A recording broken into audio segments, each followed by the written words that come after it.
and one in which redevelopment is sought. So that's the reason why David wanted to approach city planning, because potentially here you can have a much better use for the site than the existing dilapidated building. You can see some of the pictures of the surrounding area, obviously sitting on the park with the surrounding streets highlighted as well. Next slide. You want to go to the as of right development. So I think there were questions. I think particularly Steve at the full board had asked for a discussion with regards to as of right development. And here's what you get. You know, with the R6 existing building as sitting on the park, you do have a 9-story building fronting on the park. The building itself would be masked towards the street wall. This would be to take advantage of the park, take advantage of views of the park.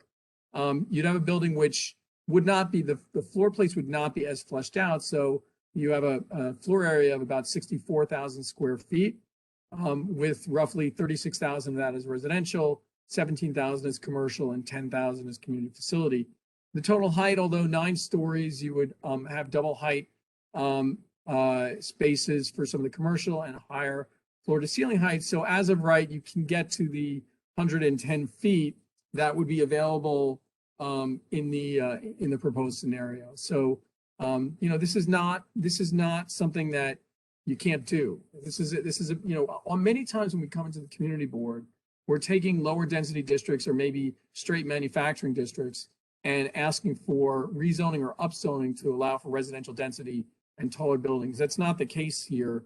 The R6 existing density and the R6 existing bulk controls allow the building that you see in front of you.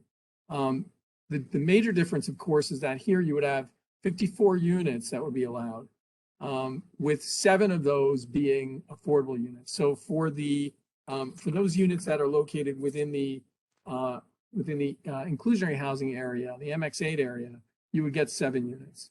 So again, by way of comparison, total height of 110 feet, square footage of 64,000 square feet, max allowable units, 54 units, 7 affordable. Next slide. So this is the proposal and the proposed development, which Richard and Sam can talk to a little bit as far as the modifications. But here you have a building which is 83,000 square feet, so roughly 19,000 square feet different. You can see the massing at the street has a total height of 115 feet, so it exceeds the as of right by 5 feet.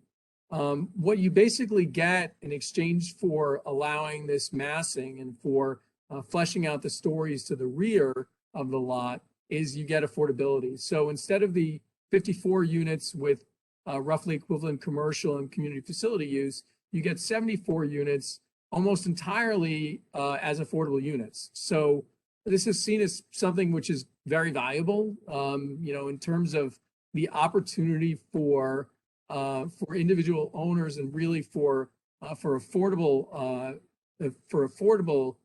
units and people renting affordable units to be able to live on the park. It's not something which is necessarily that common, although condo buildings have been produced on the park and you do have 9-story buildings through 16-story buildings. You don't get the opportunity for affordable units to be generated, which can take advantage of the park, which also would be located throughout the building, and which also would be included within the bedroom mix that exists in this building. So one of the important parts of MIH, you can see the number of units here, 12 studios, 21 bedroom, 35 2-bedroom, and 7 3-bedroom. So you have a building which is heavily weighted towards 2 bedrooms and 3 bedrooms, as opposed to studios and 1-bedrooms. Importantly, the affordable units that are generated here would be within the same mix as the units generally. One of the great benefits of MIH is to allow for a unit mix, 3 studios, 5 1-bedrooms, 9 2-bedrooms, and 2 3-bedrooms. So it allows for a unit mix for the affordability, which reflects the unit mix in the building generally. So again, next slide to make it easy by way of comparison. So you have a 9 and 6-story building in the as of right scenario. You have a 10-story building in the proposed. The total height of those buildings, however, is more similar, with 9 stories at 110 feet massed on the park, as opposed to 115 feet or 10 stories under the proposal.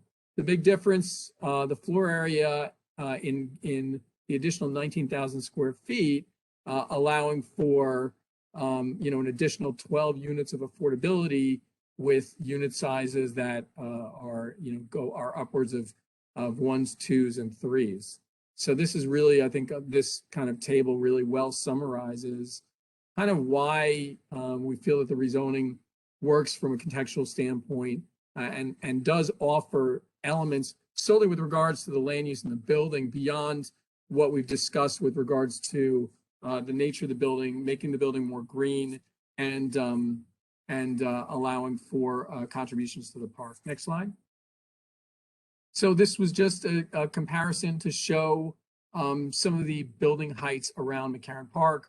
Of course, 55 White, the Williamville Hotel in the background, but more importantly, buildings immediately surrounding the park with higher building heights. I think the next slide shows a breakdown by table format, which shows some of these existing buildings at building heights. And you can see, we're suggesting 115 feet for the building height, which is 10 stories with taller ground to floor heights on the commercial floors. And so you can see the building heights here, which range upwards of 115 to 126, 127, 148, 203, 250. So you do get some taller buildings on the park, again, a result of the existing R6. And it's not an accident in that the zoning at the time reflected R6 on the park. It's seen as basically providing open space. So this is not, as opposed to having buildings which are located in the middle of districts, the park is seen as contributing to open space, and so allowing for a wider expanse which complements some of these buildings. Regardless of that, we understand the importance of the park to the immediate neighborhood. We understand the benefit that this offers to our site, and so David was absolutely thrilled to engage parks in this conversation. We anticipate moving forward with them within the next week to week and a half with regards to some calls and meetings about what we can actually contribute to make McCarran Park better. This is an important part of this proposal. It's discussing this with parks. It really demonstrates that it is not insignificant, the contributions that are made by applicants, owners, and developers to parks and to the operations of parks. You can really have an impact as far as what's really needed at the park, what contributions can be made, how quickly those contributions can be made. It's seen here at a minimum as an important part of the proposal. Next slide. Next slide merely shows some photos of some of the buildings that were illustrated on the locator map, on the previous locator map. And so the next slide just shows, again, in relief and as a massing, what the proposed building would look like in comparison to some of these other buildings. With the next slide, we enter into some of the architectural aspects of the application. I asked Sam and Richard if they want to discuss that briefly, as well as any modifications. And also, importantly, when you do get to the portion that shows some of the green elements, if maybe Hank, if he is still on the call, can contribute and discuss a little bit about his experience and what we can bring in that regard. Thank you, Richard. My name is Sam Feigenbaum from Bienenfeld Architecture. This slide is just some more technical information of the as of right that Richard just brought up. So Amanda, if you can go to the next slide, please. Richard, just one note regarding the as of right. I mentioned there were seven.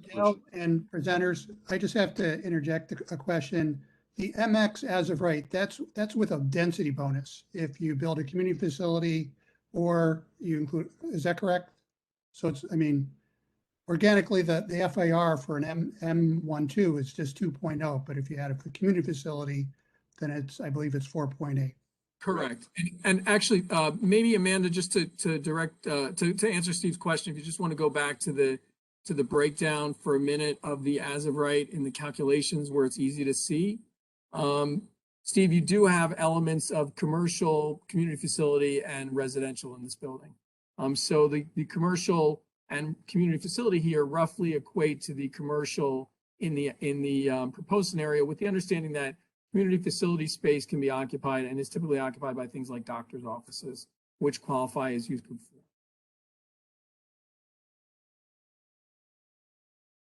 Sam, if you want to continue. All right, Amanda, if you can go back to, I guess, page 21 of your slideshow.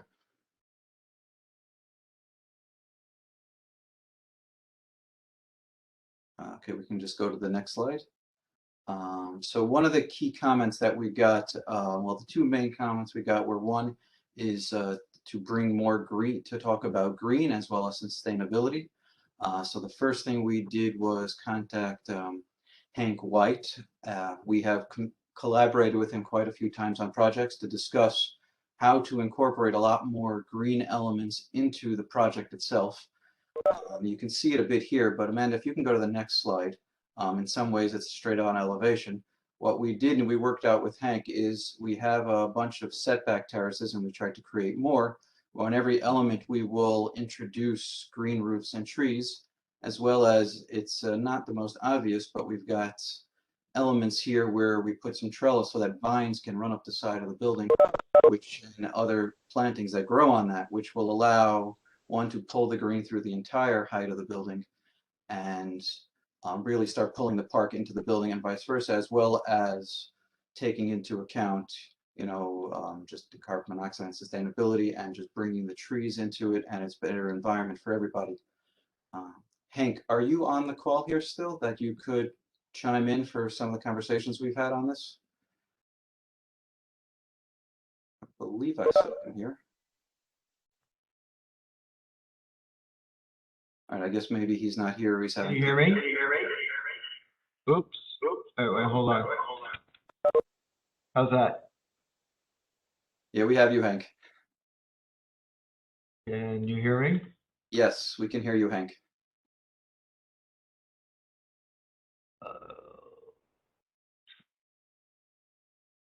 I can't hear you guys.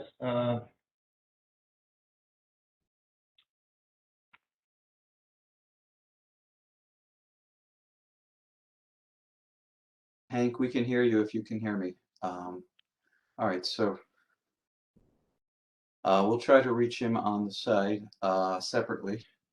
But what we worked out with Hank is these series of terraces bringing up through the building to constantly integrate trees, and as many street trees as we could plant on the street wall, as well as these green vine elements that you build a trellis, and then the plants from the terraces can grow up alongside the building and help us, you know, bring the green from the park across and tie it into the rest of the building, and for all the people of the building and for the people of the park. And we're looking at also just sustainability elements. So we're talking about, you know, we're in items like obviously green roofs, street trees. We want to put solar panels. Enter your access code or meeting number followed by pound. Performance, thermal envelope and mechanical systems, you know, retention of, say, stormwater to irrigate all of this green roofs that we have in other elements, as well as further research into, you know, looking at all the other options out there as they keep coming out to, you know, building systems and environment and sustainability of the project, you know, and bringing it into the park. I was hoping. Can you guys hear me? I'm sorry. Hello? Yes, we can. Hi, Hank, we can hear you. Are you able to hear us? Yes. Yes. I accidentally disconnected my audio. All right, so if you're able to now, Hank, I mean, I gave a brief summary, but I'd love your expertise to talk about sort of the green elements that we discussed and how we were going to integrate them into the building. Yeah, it's a perfect opportunity to, with the setbacks of the building design that Richard and Sam's office has nicely generated here. The first thought was there's great opportunity to introduce structured landscape at these levels that will be rather robust given the size of the setbacks, where utilizing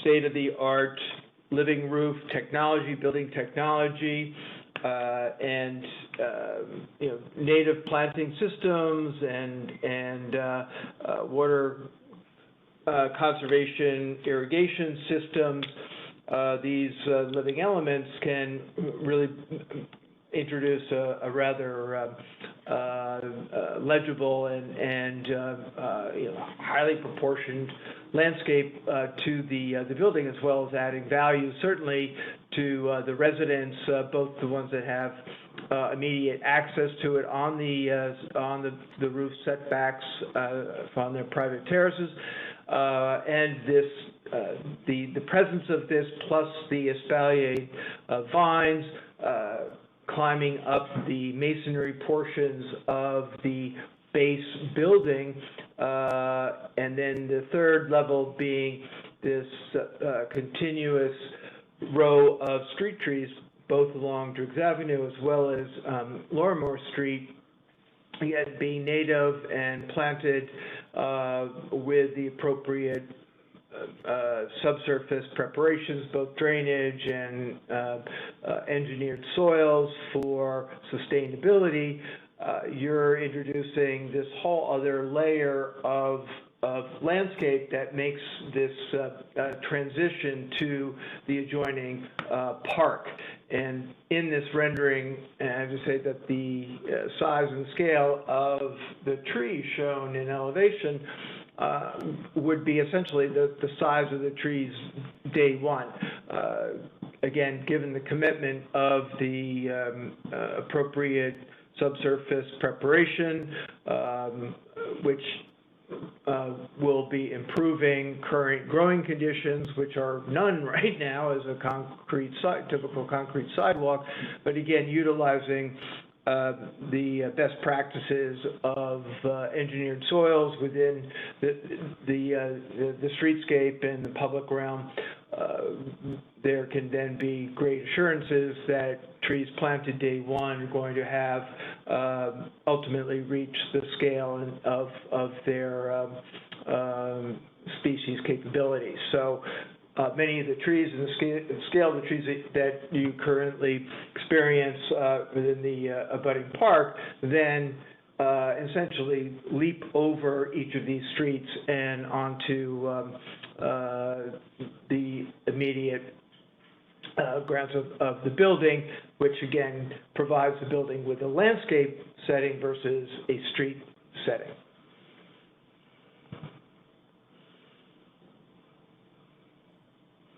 Thank you, Hank. Richard, now we discussed previously the rest of the building. Should we review it here, or should you want to? I think if you just want to just briefly run through it, and I think we can just answer any direct questions. Okay, so Amanda, if you can go to the floor plans.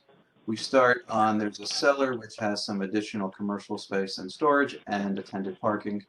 And then we'll move up to the first floor where we have 2 additional retail spaces of different scales for different types of retail off the park, which helps keep everybody in the building and to have access to retail right where they're living, as well as retail right off the park, and the access to the parking garage. As we move up through the building to the next level, next slide please, Amanda. We have some additional residential amenities overlooking the park, as well as one last commercial space. And if we can go to the next slide, we go to the third floor. We have some additional, and we start with some of the residential units, which have good views. I know you can even see even the unit in the back, although it seems like the stepchild in some of these units, and on the next floors, there's actually straight line views up because it's centered in the street, so it has a long extended view actually towards the Manhattan skyline. And if we can go to the next slide. We start with the residential floors, which are all large-scale size units with all nice light and air, and then we start bringing in the green roofs on the 4th floor roof, well, the 3rd floor roof on this floor, and then as we hit the successive floors moving up, they're not all fully illustrated here, but we would, every setback, we would be adding additional green floors. So the 6th through 8th floor is a continuous floor plan with a mix of mostly 1 bedroom, 2 bedroom, and 3 bedroom, with a couple of studios. And then we go to the 9th and 10th floor, which also have additional setback, which would be showing green roofs with the last few units that we have here. And that is essentially the summary of the building that we're looking at. It's a relatively simple building with a unit breakdown.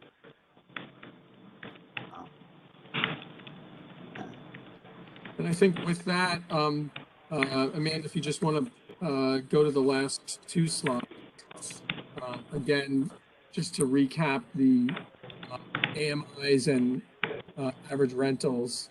The building would be intended to be at option 60% AMI with family sizes going through 3 bedrooms, so roughly 1 through 4.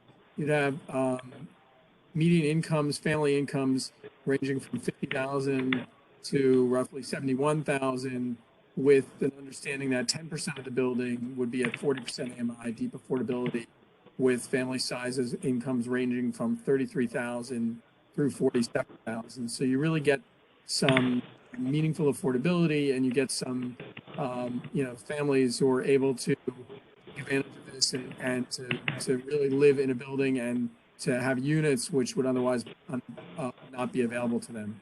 The next slide is similarly presents the rental rates, again, averaging at 60% AMI or $956 up through $1,650 for a 3-bedroom, with 10% and 40% AMI, ranging from $598 per studio through $1,000 plus for a 3-bedroom.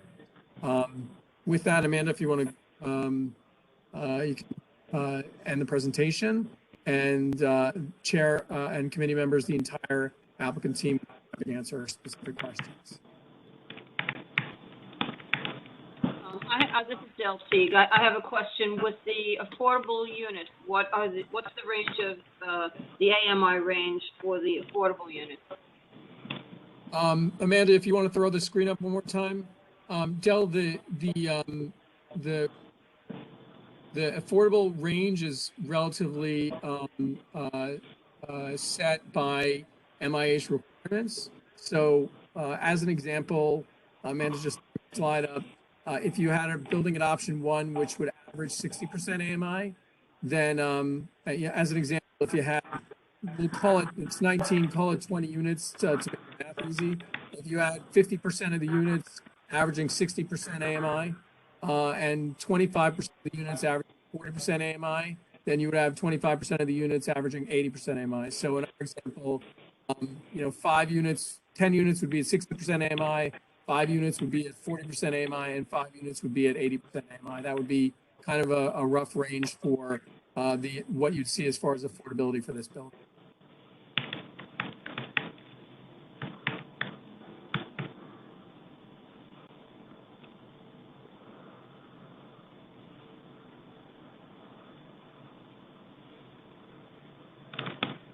Any other comments, questions? Yes. I do. Okay. See, who is asking to speak? I have some questions. I know other people do too. Okay, so Katie, why don't you start? Okay. Actually, I'd like to make some recommendations. First of all, that there is a community benefits agreement. That's a binding agreement. In terms of the park, contribution to park, that it's assured within this agreement and the time you vote that this will be that these funds will be dedicated to McCarran Park, and that they will be additional funds, and that they will pay for additions to the park, not necessities for the park that would be there paid for anyway by parks, so that there are additional funds on top of the regular necessities. And next, in terms of the park contributions, that there is a mechanism for community input for those, whether it's through the community board, through meeting parks that sets up with the community, larger community, through the community board, or through North Brooklyn Parks Alliance, or all of the above, and that these are requirements. Next, that, okay, this is actually the front on Lorimer was not actually chicken factory. I think this building on Driggs was. It was the Royal Lace Paperworks. So I would like to recommend that the sign, the copper sign, which is up there, be incorporated into the facade of the building.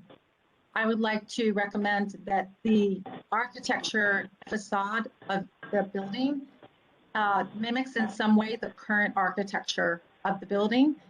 And then I would also like to recommend that some photos of the building and or of the lace from that building and the lace printers be in the hallways or the lobby of that building. I think it would be a great addition, and also it's incredibly important, I believe, for us to still feel the history of a place and of the past. And I'm wondering here, I have a question. Did you reach out to the Park Luncheon for their input on this? The building, which is right at the corner. Sure. And also, I'm wondering if actually CB1 reached out to them, because they actually asked how, in a letter to the Land Use Committee, how they could participate in this. So, Katie, thank you for the question and the comments. I think most recently, immediately prior to the full board, the Park Luncheonette's attorney, who is someone who we've known for a number of years, reached out to us, and we had a conversation about the proposal. He thanked me for the additional information. There was no further conversation at that time, but I do know that from a legal standpoint, they had notice and were aware of the proposal. Also, just to comment on the points that you made, I think they're great points. I think the addition of funds to the park, we're thrilled to take the input of the community. David made it known to me that, having been on the park and enjoyed it literally for decades, that he would love to, to really engage and to do something which is going to have the most impact on the most people. I will also tell you, Katie, that as a matter of design, our initial iterations of this project had some of the facade treatment you mentioned, where we would incorporate that as some of the elements in the building. So again, as in prior communications with the board on other projects, we're really happy to get that input, and we're happy to engage the community board or subset thereof with regards both to facade treatment as well as to the contributions to the park. We think it could really be fantastic for everyone. Katie, I have a question about what you're recommending. Okay. Now, the copper sign, can you be more Yes. specific about what copper sign you're talking about? So if we see the facade that's presently there, up towards the top, there's a long band of green, and it says the Royal Lace Paperworks on it. It's really quite lovely. One of the letters is missing. I've noticed it for years. Yeah, and if you Google it, which I just did, you can get, there's some incredible history about that building. And the library has one archive, which is a scroll, probably a wooden or metal scroll that they used for making the lace. It's quite prominent. The sign is very prominent, actually. So the sign says Royal Waste Paperwork? Royal Lace, L-A-C-E. Oh, Royal Lace. Mm-hmm. Royal Lace Paperworks. It was a lace factory. And thanks, Richard, for agreeing to look into those things. Yeah. May I say something? May I interrupt? I am the owner of the property in question. Sure. May I just want to clarify. Thank you for allowing me to speak. Just to clarify, we don't have a lawyer. We heard about this. we saw this was coming up. We started looking into what this entails, how this affects us. And so one lawyer that we spoke to apparently took it upon himself to call Mr. Lobel and apparently say that he represents us. We do not have a lawyer, sir. We're here to listen and learn. Could We you are identify respectful yourself, please? neighbors. Could you Oh, identify yourself, please, for the yes, I record? am the owner from the corner. My name is Mary Kachulis. I grew up in that building, in the building in that corner. Park Luncheonette. You mean where the luncheonette is? Yes, ma'am. Okay. Currently called So Bernie. I just wanted to clarify that we have no lawyer. We're here to listen just like everybody else and hear what the presentation is. All right. Now this, again, the sign is, it says Royal Lace, and what's the last word? Katie? Royal, like king or queen, royal lace paper works. Paper like P-A-P-E-R. Yeah, Okay. I'm trying to Google it. yeah. Okay. The other thing, I'm not sure I understand what you mean when you're suggesting that the architecture should mimic more the current building. What, do you have any specific suggestions? Well, if you look at that current building, which I can look at right now because I have a photo of it. Sorry. The current building has it has more detail than we often see in. It's actually subtle detail, but it's lovely, like arches over the windows, and it's got some kind of horizontal treatment and vertical treatment. It has some setback of the facade. It has a nice like topping on it, which I don't know if it's called, like the cornice or something. There's a little bit of a Greek cornice in there. So it's details which mimic some of the architectural design elements of the original building. They're pretty simple. You know, it would be pretty simple to mimic.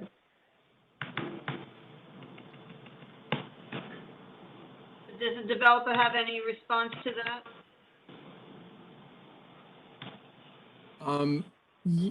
I think, yeah, I'll answer, and David, if you want to chime in, you can, but I think that would be a great idea. I mean, we referenced some of those elements on the initial plans to city planning, and we're happy to kind of like revive those and consult with the youth committee about adopting those. David, are you on? Yes, hi everybody. Thank you for listening to us.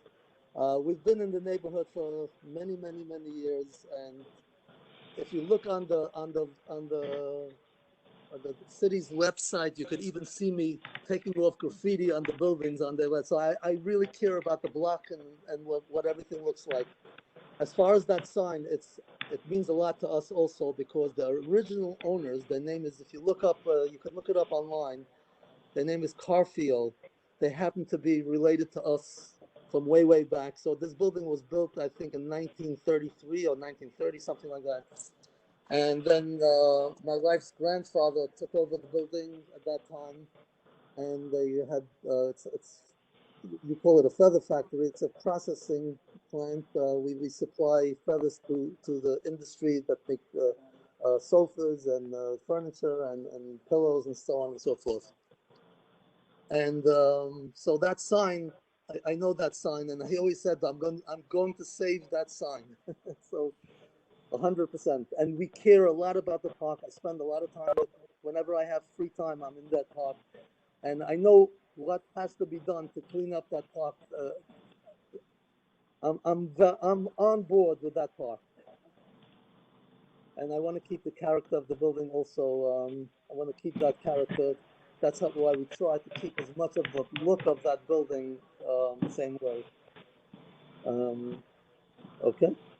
Thank you, David. Richard, if I can just comment as the architect, the original intent when we started this project was actually to keep the buildings and the facades, but based on the structural condition as well as the floors starting several feet above grade, we didn't have any essentially accessibility or handicapped access to the building.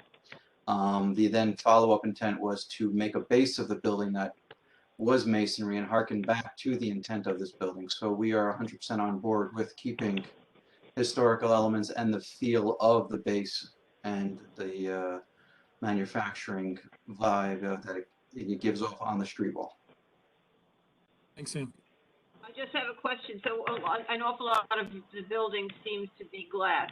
So there would be enough on the lower levels to be able to do something like this and incorporate the a sense of the architecture of the current building. Yes, right now, it is masonry with large punch glass openings, but we would modify it to incorporate some more of these elements and, leave space for the sign and, enhance the cornice. And what floors do you think you could do that? The first through the third floors, which gives us approximately the same height as the existing building as it is now for the masonry street wall base. That's what we're going for on this design. Okay.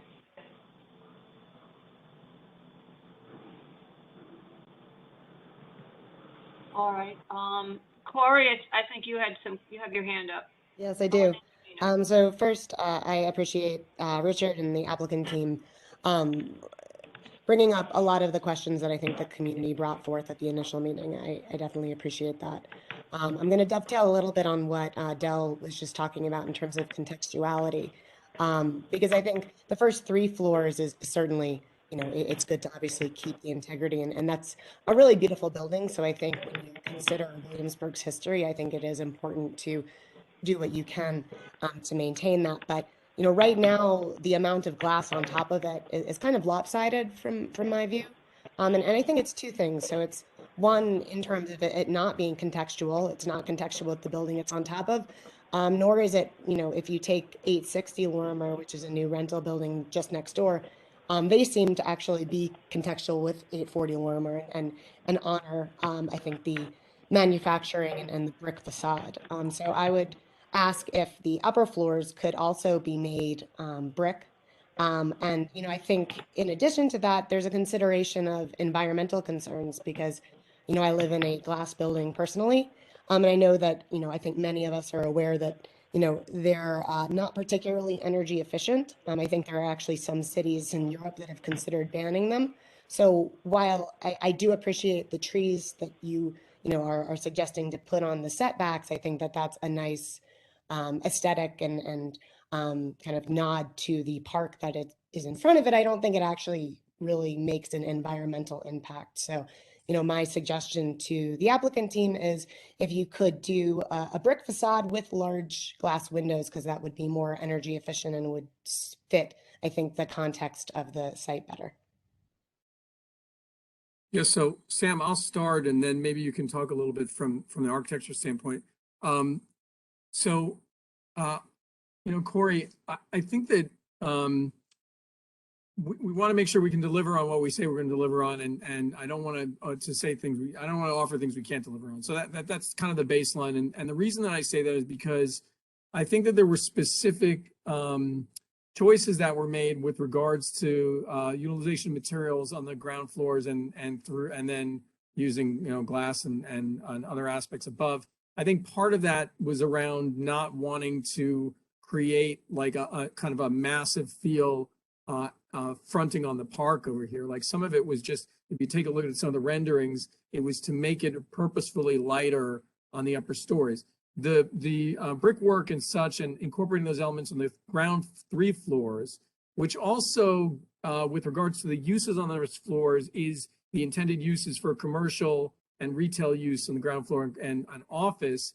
It like kind of harkens back to manufacturing, commercial work buildings and such. And then the glass floors are intended to be for the residential uses. So without going into like going deep into architectural design in this conversation necessarily. I mean, I'd let Sam talk to that a little bit, and I'd love for a further conversation, and even if it's a discussion in the resolutions about moving forward, how there'll be a conversation about design of the building as it gets closer, hopefully to eventually being developed. Like I'd welcome that. I just want to make sure that, we just don't turn around and say, sure, we'll make the whole thing brick when some of the decisions around that may be too challenging. Sam, could you speak to that? Sure, Richard, and you did say it quite well, and thank you for the question. The design intent was, as Richard described, to keep the base of the building as is in the scale of the neighborhood and what it was right now, to keep that feel of the original building, which, as I mentioned earlier, we started actually with the intent to keep the original building, and then essentially put a floating element in the cloud so that it disappears as much as possible.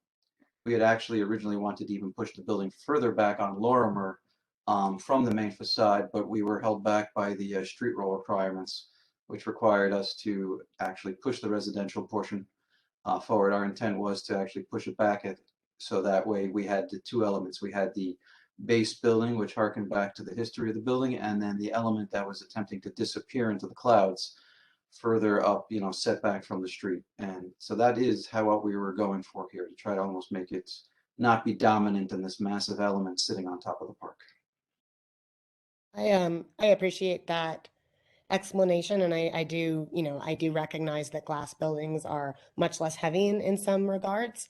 But I do think here that the glass sticks out more so than it, would blend into the clouds, just as a personal opinion. I don't know what the rest of the board, how they feel, but just to, I appreciate it, but I'm not sure I see it. So Steve, you've got your hand up. Steve Chesler. And thanks, Richard, and everyone for the presentation. Yeah, I guess my whole thing, I'm struggling, with the size of the building and the architecture. This isn't 103 Lee that's looking out on, an expressway. It's, we have this amazing historic park, with the, amazing canopy trees. It's just, where our neighborhood and so many others are starving for quality, open space, where we, for health and well-being. And it's maybe when you leave the park or you're in the park, just to be confronted with that glass is just, it's kind of shocking. And then also we're just so used to this historical fabric that is adjacent to and behind it, with all Italian 8 buildings on Manhattan Avenue and along Lorimer and beyond. I know some of that's changing drastically, which is horrible. And I just feel like it's kind of a false, I don't say equivalent or connection to the, over 100-foot tall buildings that are around the peripheral park. So many folks can correct me if wrong, but I believe some of those they got away with that height because they grandfathered in the old zoning rules, because the new rules would have prohibited them building so tall. That, we the community with city planning for like 2 years came up with these designations to protect the park, to create a contextual environment that's, that's not oppressive, that we can live in. And I could just, I live on Manhattan, on the north end of Manhattan Avenue, and there's must be like a dozen examples from Driggs all the way to near Newtown Creek and on Lorimer and Collier, where developers are adhering to the R6 zoning, where they're building 6 stories or two additional stories with affordable housing.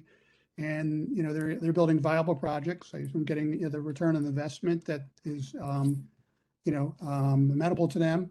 So I'm just trying to, understand what, why this, need this upzone in this project here. I know everyone knows I'm a major parks guy in the neighborhood. So I feel very sensitive and strongly about protecting it. And like I said, as of right, I still don't know where you're getting this 9 stories from. I feel like with with, if you did a residential building, it's 6 to 8, and why that wouldn't be adequate, considering all the other, nearby properties. So yeah, and I just want to just piggyback on Corey saying that it would be easier to absorb if it was all brick, and mimicking what 860 did, I think was really great. Something along those lines. But again, it's like two buildings, there's the brick on the bottom that you designed it, and then this drastic kind of mirror.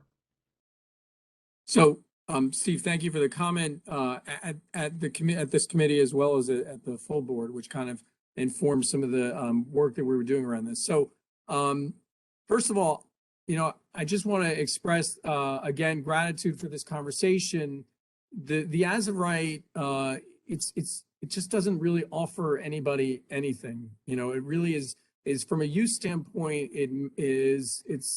It's a lot of doctor's offices and reduced residential, but also 7 affordable units. So, there's a chance here to actually produce something which everyone can be proud of. And, I'm listening to the comments with regards to the facade treatment, which is also important to note because in an as of right context, nobody on this call gets to, including us, get to talk about this. I mean, it basically goes into Department of Buildings as of right, and it just ends up being, whatever horrible building they can build, as much as they can build. So thank you for that.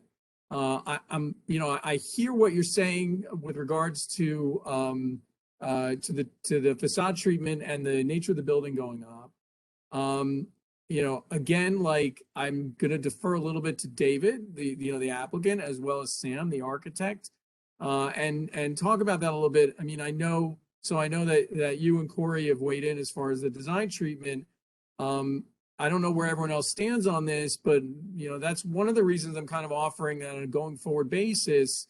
Maybe we all sit down and talk about this separately. I mean, I don't know enough to say to again represent whether or not it works as using brick treatment on the facade all the way up. It might, I think that's it's again something that David and Sam can speak to, but I do know that on a separate note, Sam and I have worked together for years on many projects, and Richard Bienenfeld, I encourage you to take a look at their website and their materials. Bar none, they're some of the most creative architects that I work with, and I just am very proud to be associated with them. We have not done ULURPs together in CB1, but I'm confident that they can get the job done, and I'm confident that the community board weighs in and says to the person, we want to make changes here, and we find it more amenable to make the building more like this, that they can work that out. And so Sam and David, I mean, this is your forum if you want to speak to that. Why don't we let Sante speak, because he's probably going to speak on some of the same things here. At least I'm guessing that.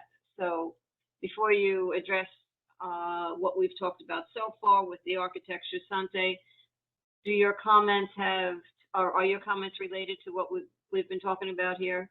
Yeah, absolutely. I'd love to Right.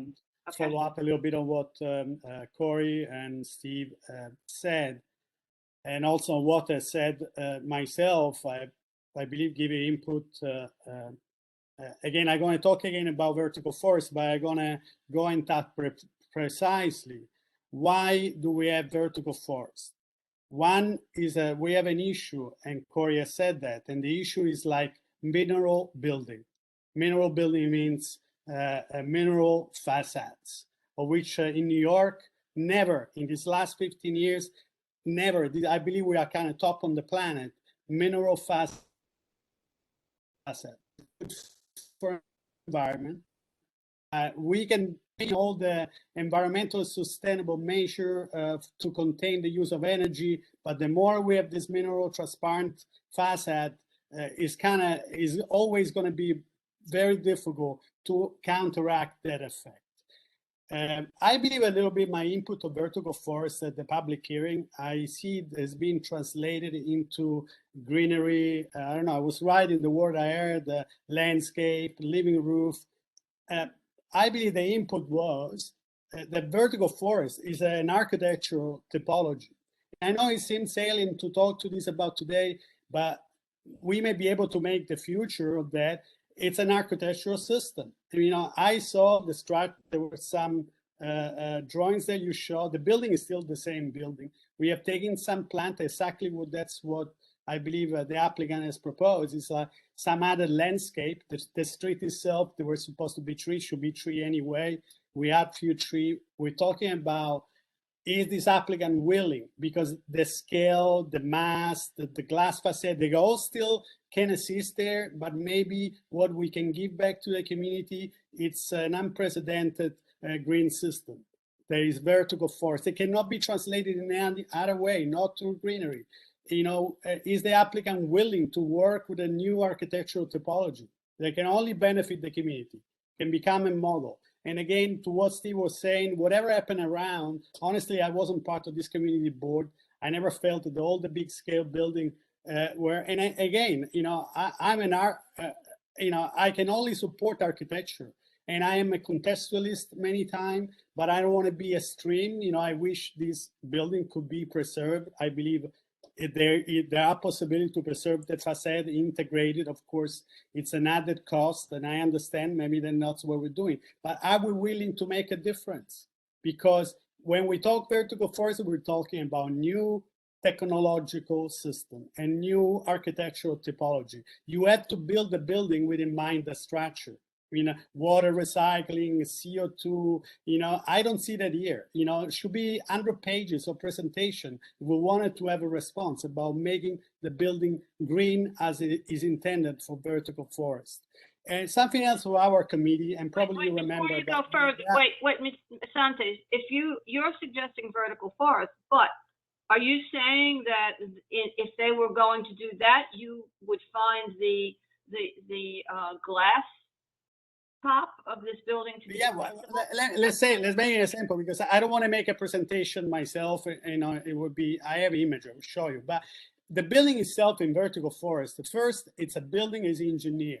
And there is concrete. Actually, there even remedy in the way concrete is used there. They actually can be more environmentally friendly, but I don't want to get into that. You know, this could be up to the architect to research.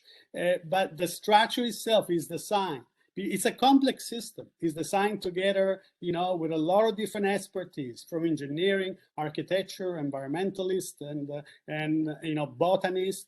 And so there is a variety. The species are selected so they can be sustainable. They can continue to grow for years. There is a plan how the building is maintained, how the water is recycled, how the lights come through, what kind of birds they're going to be and nest on those trees, what kind of insects are going to go and nest on those bushes. This is not just landscape. This is a complex system. And to tell you more, Dale, we know that our Brooklyn Deputy Director of City Planning, Alex Sommer, and I believe the office, I don't know if it was Marie or Jerry, when I mentioned vertical forest for the first time, they've asked if what I was mentioning was something that was coming out, who knows from where, from my madness. And I believe Alex Sommer has replied, said that actually was fortunate enough to go in Milan. That time, I believe in Milan was the first project, the vertical forest happened there. Now they happen all over the world. You know, some I said before, even affordable house. And he said he was fortunate enough to go in Milan and to see that in person, and that there was nothing in the rule, in the laws that would have prevent for us to recommend vertical forest in New York. So I'm going to have to stop you because we have to try to finish by 9 o'clock, and I'm sure we're going to need discussion on this. And I just want to remind you that several of your committee members have strongly voiced opposition to the juxtaposition of the first couple of floors with that glass on the top. So this is something that, you know, I think everybody is not necessarily in line here. So this is something that the committee will have to discuss. Okay, I just want to say that if we want to talk about having a building in this scale, in this mass, and maybe with that glass, if it is become a vertical forest as a new generation of urban buildings, they are completely covered with leaves and trees, completely, not a roof, because a roof it's easy to do. And it becomes a system. I don't know, personally, because it will be unprecedented in our community next to a park, and it can be quantified because there is a quantification that will say this is the equal 5 acres of parks, of plants, or trees. I believe it would be a great contribution. It would be unprecedented, and hopefully it could be the future for us to really envision building to be green as much as possible. Okay, so Trina, you have your hand up, and then Keith, your hand is up. Okay, first I want to just echo what Corey and Steve said about possibly continuing the masonry throughout the whole building and not having the 2 different buildings, basically. And also I want to echo what Katie had said about just trying to use as much of the, or not use as much, to echo as much of the original facade in the new building, as just due to the richness of the design. There's some things that I don't quite understand. I want to understand too, what city planning, what buildings besides the footprint of this building, city planning is throwing into the rezoning. And so I'd like to look at that again. And I'd also like to really understand how much money we're talking when we're talking about contributing to the park. Because there's, I mean, we all contribute to the park, but I just not dollars, not the exact amount, but just kind of a ballpark figure about what the owner is willing to put towards the park. And then also I want to understand the view of the apartments in the back, because you've got the apartments that face the park on 2 sides, and then there's a whole set of apartments that face the back of the building. And you had said that there is a view on those that you see the skyline, but if city planning continues to rezone the way this building would be rezoned, will that view go away? And so those are my questions. Okay, thank you, Trina. So I've got 3 basic issues. The one was a further affirmation that it would be better to continue the masonry above rather than go, and in separate communications with David, this is something that he is definitely open to. So I think that, yeah, I mean, I know we're having that conversation right now, but I understand what everyone's saying, and Sam, again, I think, eventually you can weigh in, but I think that, that we would, definitely want to talk about incorporating additional masonry above the first 3 stories. Not additional masonry, but making the building into a masonry building and not. Understood. Well, right, but that's the part where I can't, just being the lawyer, I Oh, just. of course, yeah. So but yes, I understand that's the way that the committee feels. Santo, at some point I'm going to bring you a vertical forest building, and it's going to be fantastic. I do know that having Hank on board here was a real benefit to us, because he's very accomplished at landscape architecture, and as well as making buildings more green. So I know that we didn't, it doesn't look like we're there yet, but I do want to tell you that it was not just cosmetic what we offered here, that I know that there was serious conversations between Hank's office and between Richard and Sam about how to really kind of make this a more sustainable building in terms of greenery, in terms of plantings and such. It exceeds anything or 95% of the buildings that we've worked on. So again, I want to tell you, we're thinking about it. And even if we're not all the way there right now, we're trying to go towards that direction. And I have a tremendous amount of respect for Alex Summer and the Brooklyn office. And I've looked at the buildings in Milan and looked at pictures of them. And yeah, it would be something to do. But I want to just tell you, we're thinking about it. With regards to the contribution to the park, I have had those initial conversations with, I'm sorry, I forgot, with Mary Salig. Sorry? Mary Salig. Mary Salig, I've heard is constantly in my head. So with Mary, who was kind enough to talk to me over the last week, including today. There's no number yet. Part of it was not to just be reflexive and to say, okay, what are the needs here and what can we really fund? But yeah, I mean, to the extent that the committee comes out with a number or consults with parks and comes out with a number, the idea here was the best kind of projects, as far as I'm concerned, they don't just, they basically try to address issues that arise from the building. And so to the extent that you've got a building now on the park, again, there's an as of right option. We know it's not a good option for anybody, but to the extent that this now will be a building on the park, we want to be part of the park. And so, yes, it's the only thing I know is that it's going to be a material donation. Parks has not come out with a number yet. I know that Mary was speaking to the director of the Brooklyn director of parks, and they were going to come back to us and give us more of a number. So to the extent that, the community board has recommendations, we'd love to hear them, but I just don't know a number yet, but I know it's material. And then to the extent of the views of the buildings in the rear, like Sam, can you talk a little bit about massing a little bit and what's the intention as far as what they would look out onto?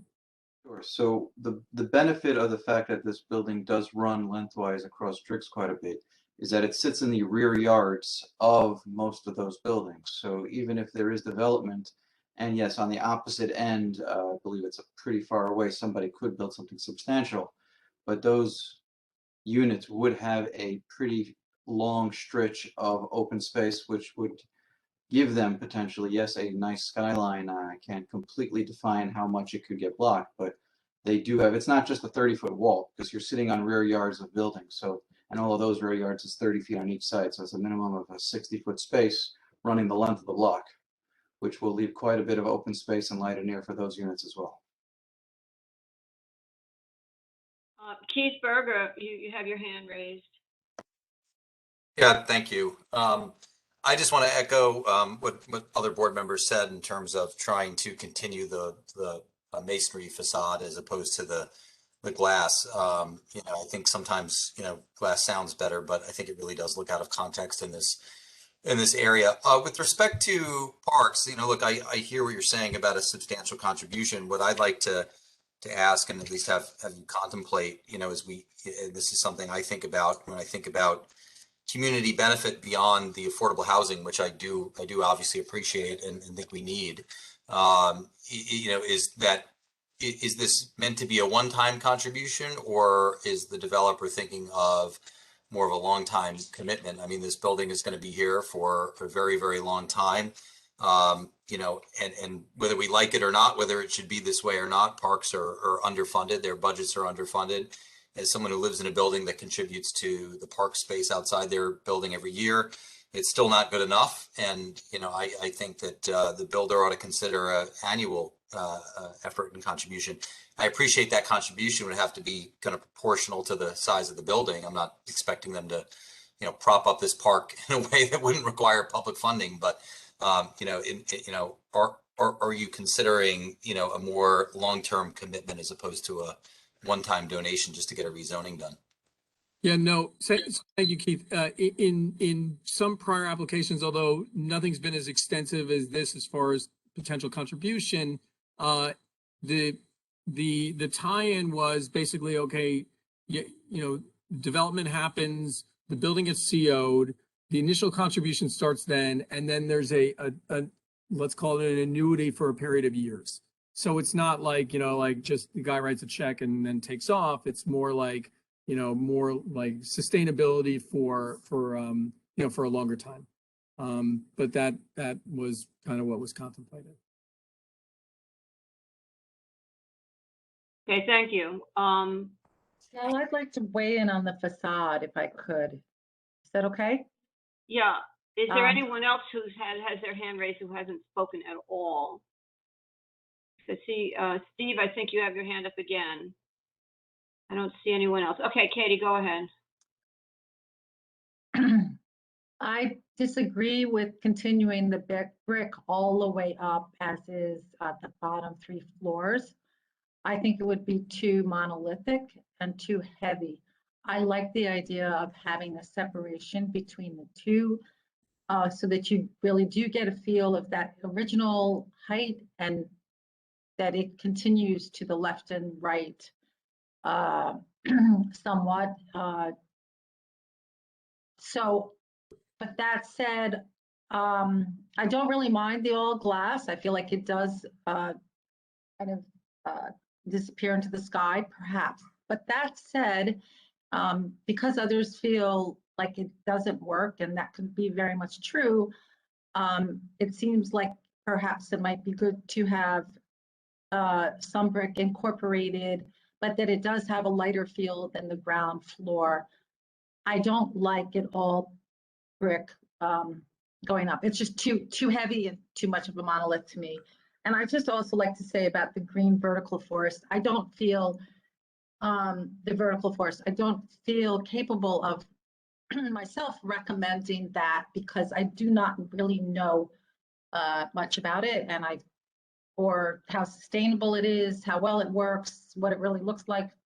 Katie, I think we understand that at this point and at this stage, we're not in a position to really push for that. I think at this point, what I'm hearing is that a number of people on the committee do not like the stark line between the first couple of floors and then the all glass above that. So my sense, as we talk about this after the presentation is over, when we're going to go into our discussion, is we will probably try to come to some kind of a compromise on that. So I really apologize for having to cut things short, but we are limited, and I do want to make sure we have a chance to have a constructive discussion among ourselves. We are able to go till 10 if need be, correct? Now? Yes, if need be. If need be. And thank you for that, Del. It doesn't mean that we shouldn't abuse this, because it's only in special circumstances we're supposed to go to 10. And also, let's face it, the staff has to sit at the community board there at the office. So let's try to, keep it as, let's keep our remarks as tight as possible. I agree with you, Del. I agree with you. Let's be as concise as possible, but let's not keep people from speaking who need to, because it is a public forum. Have I ever done that? Have I ever done that in your experience? I don't think so. It's not my way. Thank you. Yes, you're right. You're right. Not ramble, and let's just, be as concise as we can be, because I want to have a discussion among the committee members. Yes, thank you. I agree. Thank you, Del. Okay, thanks. So, Steve, I think I saw your name up again, your hand up again. I don't know. Yes. Yeah, I did. Thank you, Del. I think what, Sante talked about with the vertical forest is really important. Because I think we're dealing with the aesthetics and the impact of this design and the size of this building on the park, but we can't forget about the climate crisis that we're in the midst of, that's getting worse. And we can't just keep kicking things down the can down the road with how these buildings are constructed. And, we just,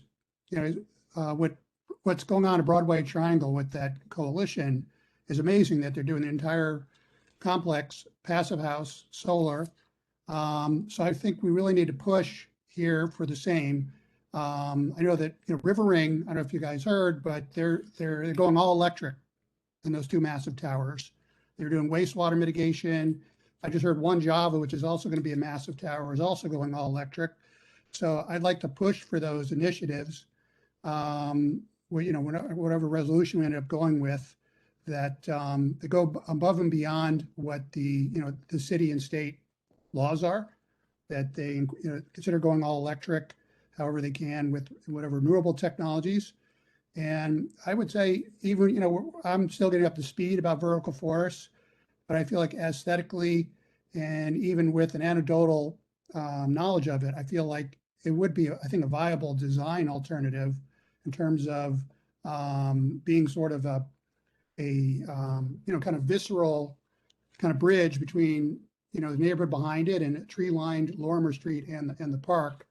And so, I don't know, I would consider that as a condition, along with some of these other things with, or what, I would suggest, and like at least 6 to 8 stories of masonry. That's what I would put out there for our discussion.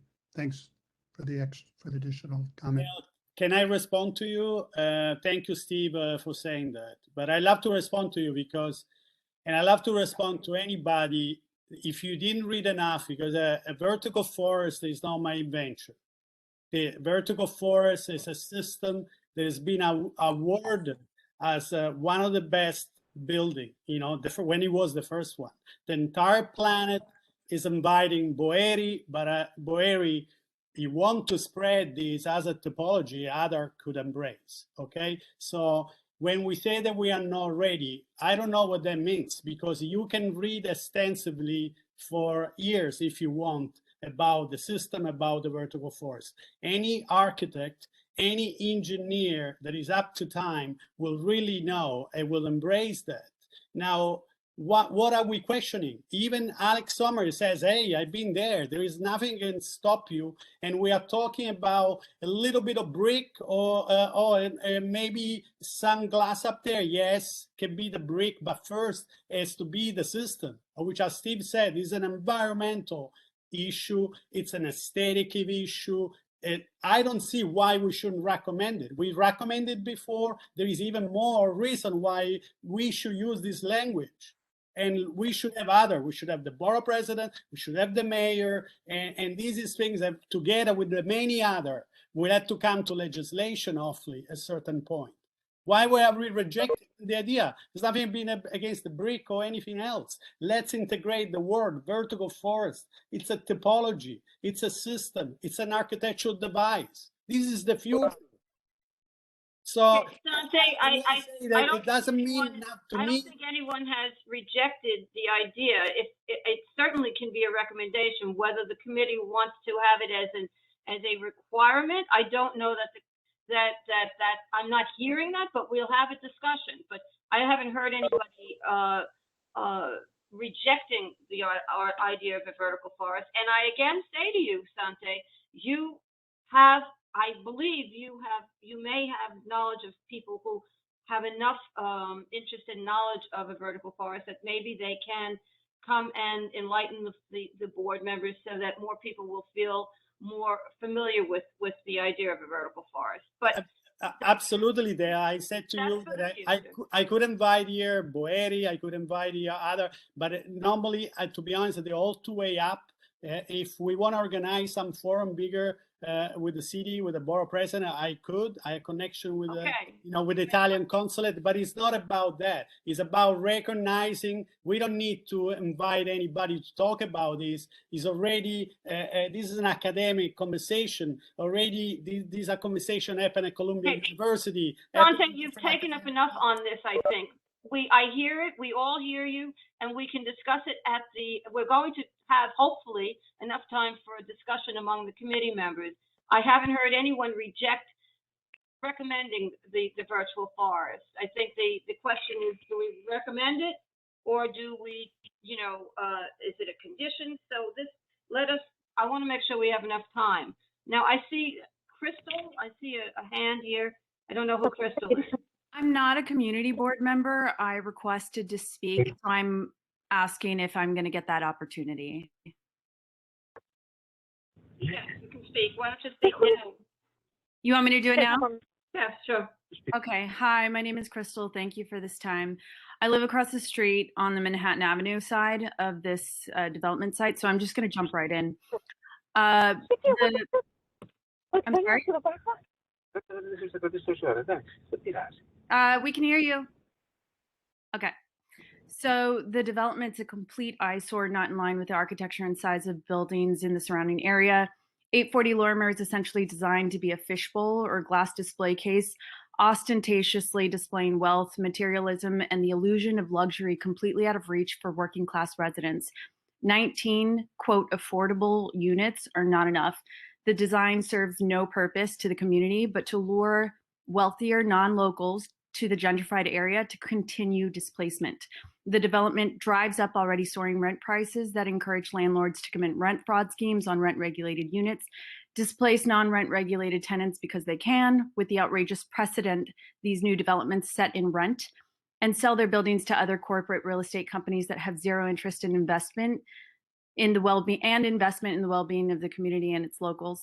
a 1-bedroom, 1-bathroom luxury apartment at luxury building the Grand McCarran right next door to 840 was listed for $4,500.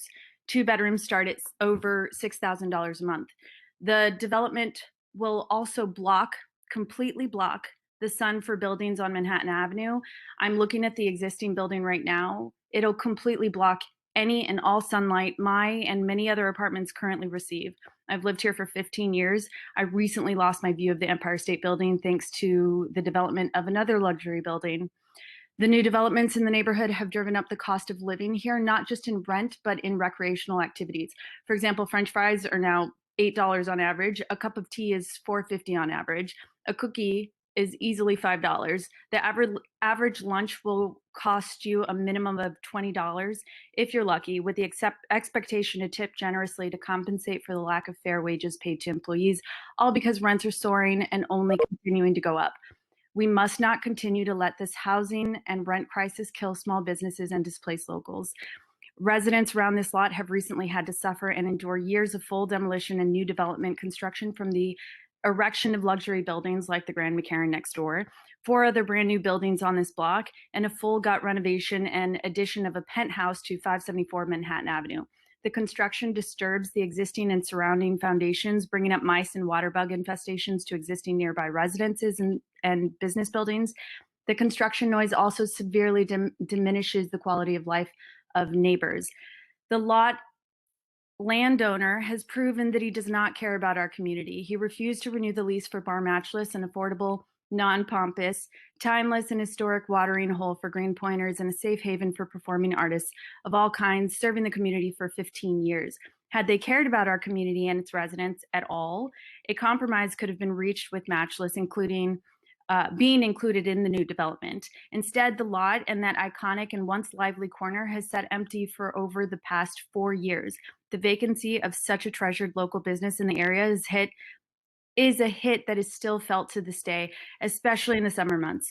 Whatever corporate business or office taking its place will never be able to capture the local spirit that Matchless provided our community with. A mom and pop local business will never be able to afford rent in one of the planned retail spaces while still being able to cover overhead costs and responsible and fair employees' wages. Take a look at Manhattan Avenue, that side of the lot. The block is full of retail vacancies that were there before the pandemic. We don't need more unaffordable retail space. I'm almost done. Both Greenpoint and Williamsburg already suffer from a lack of resources the city is able to provide due to overcrowding, both on the sidewalks, on the G train, with parking, trash cleanup, park space in the warm months.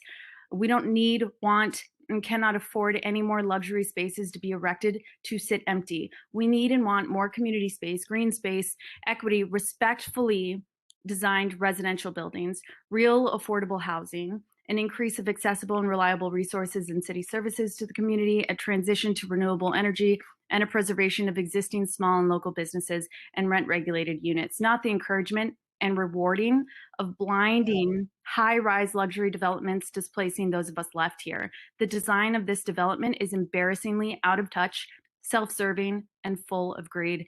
Thank you so much for this time. Okay, thank you. I also I'm wondering if the owner of the building with the luncheonette has anything that she wants to say. Hi, it's Mary Kachulis. We're here to listen and learn. We appreciate the comments that are coming up. We trust that, you know, the committee is going to has a lot more experience than I have in this. So the concerns that we would have, I think, have been mentioned, and you know, we hope for the best development of that corner. We welcome development. It's part of what we need to do for our community. But you know, it has to be a respectful way that does address the needs of the area. And so a lot of these have been raised. So we thank you for the opportunity. This is not an area of expertise that we have, and we appreciate the attention that people are giving to this project. That's all I have. Thank you for the opportunity to speak. Thank you. I think I think we've come to the time now where the committee we can now discuss among ourselves whether we want to vote to approve the application with conditions, all the various conditions I've been hearing, whether we want to deny it because of certain conditions, and unless the developer has something you want to add, I would move on to the committee's discussion. Del, can I ask one question that I did ask was what besides the luncheonette and the footprint of the building itself is the planning including in the rezoning? Right. So, Trina, just to summarize that, there's the luncheonette, there's the building itself, and then there's two buildings fronting on Manhattan Avenue. So basically, city planning chooses a uniform boundary, and you know, in accordance with the applicant, basically looks at the conditions that are pervasive for that entire block front. So here it would be 4 lots. You can take a look. It kind of evens out the district boundary. Of course, you know, the community board, as have other community boards, issues recommendations with regards to whether or not they want other lots included, et cetera. But right now it includes those 4 lots, which front on Driggs. And then I'm sorry, did you get that? It's basically there's the lot itself, the luncheonette, and then the 2 lots immediately to the east of us. You're muted. You're muted. Trina, you're muted.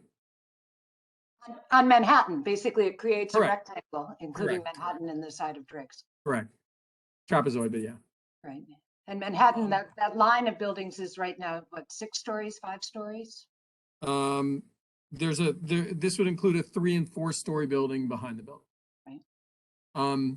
I'd also just add, Del, because you asked whether or not we had any more comments, but you know, understanding that the building next door, from what I understand from the certificate of occupancy, is roughly 43 units of luxury housing, and that the as of right building here would have 7 units of affordability.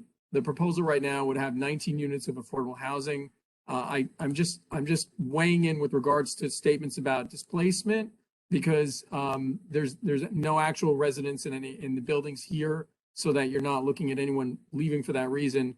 And as far as average cost of rentals, I think it's rare to get a building sitting on the park or even in this area where you're going to be able to have families come in and people with, let's say, 2 people and a kid who can rent a 2-bedroom for $1,000. I just don't think that happens. So I kind of reject the narrative with regards to luxury housing. The purpose of the mandatory inclusionary housing initiative was specifically to create 25 to 30% affordability in these buildings. That does so here. You don't have someone who's coming in, buying a property and developing. You have somebody who's been here for decades. So we thank you for your opportunity to speak. And again, we hope the committee can support this, the application. Okay, thank you. Okay, so let's now proceed to our oh, I'm sorry, Michael? Yeah, I just have one sort of observation. Looking at least what I can gather from Google Maps, those 2 lots that they're referring to that are not part of this development or the luncheonette, one of them looks like a vacant building right on the park, and the other one looks to me, I actually know it because it's a hair salon that is that I'm familiar with, but that looks to me like a less than 6-family building. So both of those could very easily become another large building like this from what I can ascertain. So I just thought I'd point that out. Okay, thanks. Okay. So. Can I start with some recommendations? Del, is that appropriate? Does anyone have, sure, why not? Why not? We have to start somewhere. I'll just jump in. Go right ahead. I want to just say I love what Crystal had to say. However, that said, we are between an as of right or this rezoning. The rezoning brings more affordable housing, and and this is just the lay of the land. And so I would be more in favor of that. That said, I believe that there should be community benefits agreement as part of this. One of the first times that we've done it, I guess CB6 does it also. This is something which Lincoln Ressler had actually mentioned, so he would know more about this mechanism. I would say as a recommendation that they bring back matchless, and that that there's community based. We know that Matchless actually wants to come back. I don't know. No. I don't know. They don't own that property, is that correct, Richard? They're just rezoning that's getting rezoned, but. That's correct. They don't own that. Okay, very good. All right, okay, thank you. And that businesses that are there are community based in some way, that they have roots in the community, because that makes them better and stronger and actually more popular. And also that's more in the nature of this community to have that. I would recommend as a condition that also that there be affordable retail space. As condition, dedicated and additional funds to the park. And that we know, and that perhaps for the park luncheonette, if that's that there be an escrow fund for construction mitigation or something like that. I'm just throwing that in.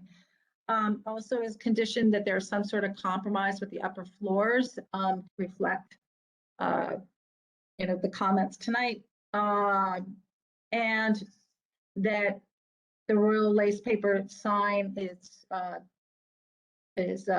on the facade, and that the design mimics, that it's not just brick, but the design elements also mimic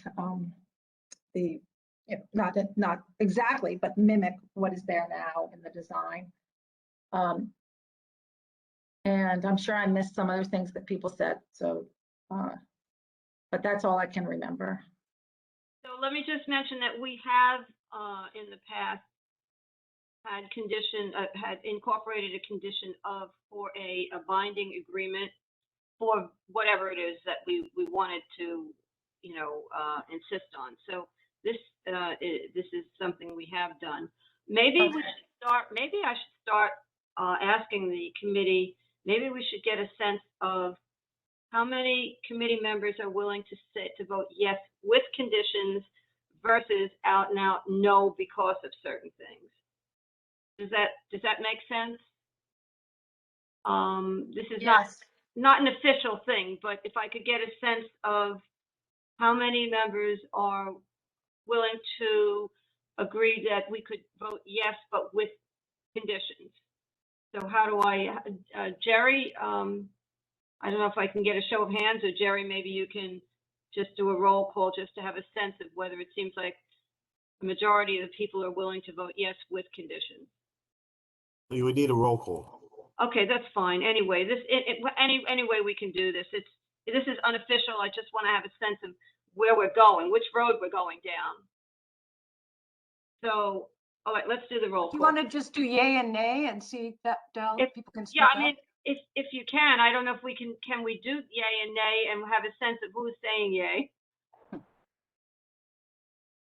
Jerry, I think you're the one who would If you want it to be a legal vote, you have to have a roll call. No, I don't want a legal Trina's way, then it's an illegal canvassing of the committee. It's up to you. Okay, I'm not looking for a legal vote. I just want to have a sense of which road we should actually even go down in the first place. Are we going yay or we're going nay? Let's do the roll call. It's easier. So I guess I'm first. I'm willing to say yes with conditions. Wait, the roll call is it's official vote, right? So no, this is I just want to know somehow, some way, are the majority of the members of the committee willing to go down the road of yes with conditions, and then we can hand down. We're just taking the temperature. Yes. If I may, can folks just use the raise hand function to kind of show which way they're going? I don't know. I wish I could. This feels like we're voting twice. Yeah, just raise your hand. Raise your hand. That's it.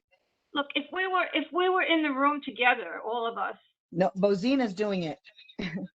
if we were in the room together, okay, let's try that. I wouldn't have to worry about this. This is not an official vote, but we have to move one way or another, you know? I don't. Right. So if they use that function, it kind of takes off some of that burden. The majority of people want to say no. So just let's, you know, this is not official. This is just taking the temperature. Yeah. So, that's I'm not even sure how to do the raising the hand thing. Where did it go? Oh, God. Under the smiley face. Are we I don't raising our understand why- hands if we're I don't yes? understand why we need to take the temperature of the room. I feel like we just maybe nail the conditions down, and then if someone wants to make a motion, either no or yes with conditions, and then, you know, just play that out. Because I mean, why do, you know, I feel like folks should, you know, argue for consensus one way or the other. Well, Steve, what I'm thinking is, I have a feeling that from how many people have spoken, that if we start talking about conditions, then I think we are thinking about voting yes with conditions. Well, no, because it reminds me of River Ring, where the question, how strong a message do you want to send? And how important are the conditions? We went there already. If we say yes with conditions, we're saying, well, it's okay, We went there to build it, already. but maybe if you build these, you know, if you include these conditions, that'd be nice too, versus saying, no, we're not going to prove that, we don't want this thing to be developed unless, you know, A through, you know, G are those conditions. So is there a problem with finding out, first of all, how many people want to vote yes versus how many people would like to vote no? We understand what are the, I believe I love to understand what the conditions are. I know which one are mine. I heard other people that certain condition. Are we going to incorporate all the conditions? Come on, Santi, stop it with the unrealistic.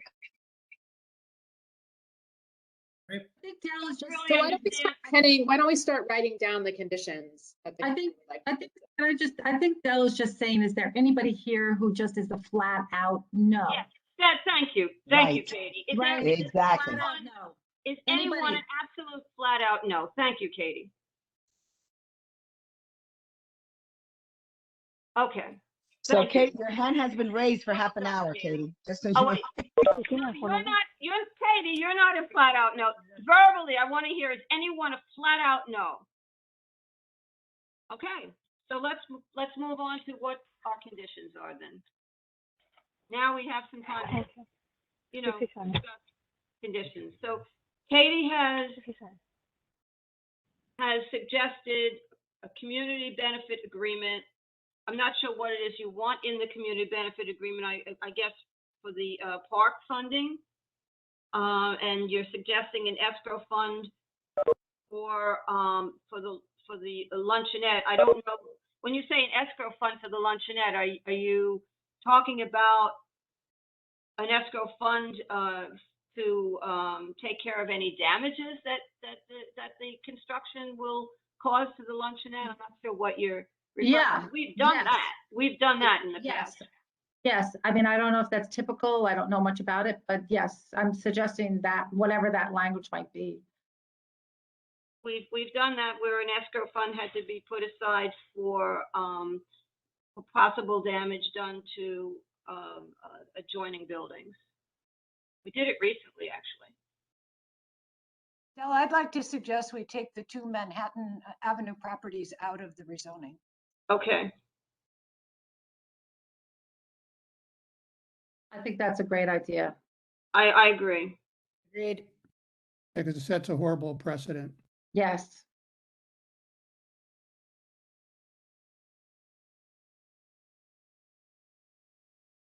I would like for them to consider the upper floors to be a little more contextual, so adding some level of brick and consideration for the environment in their building materials.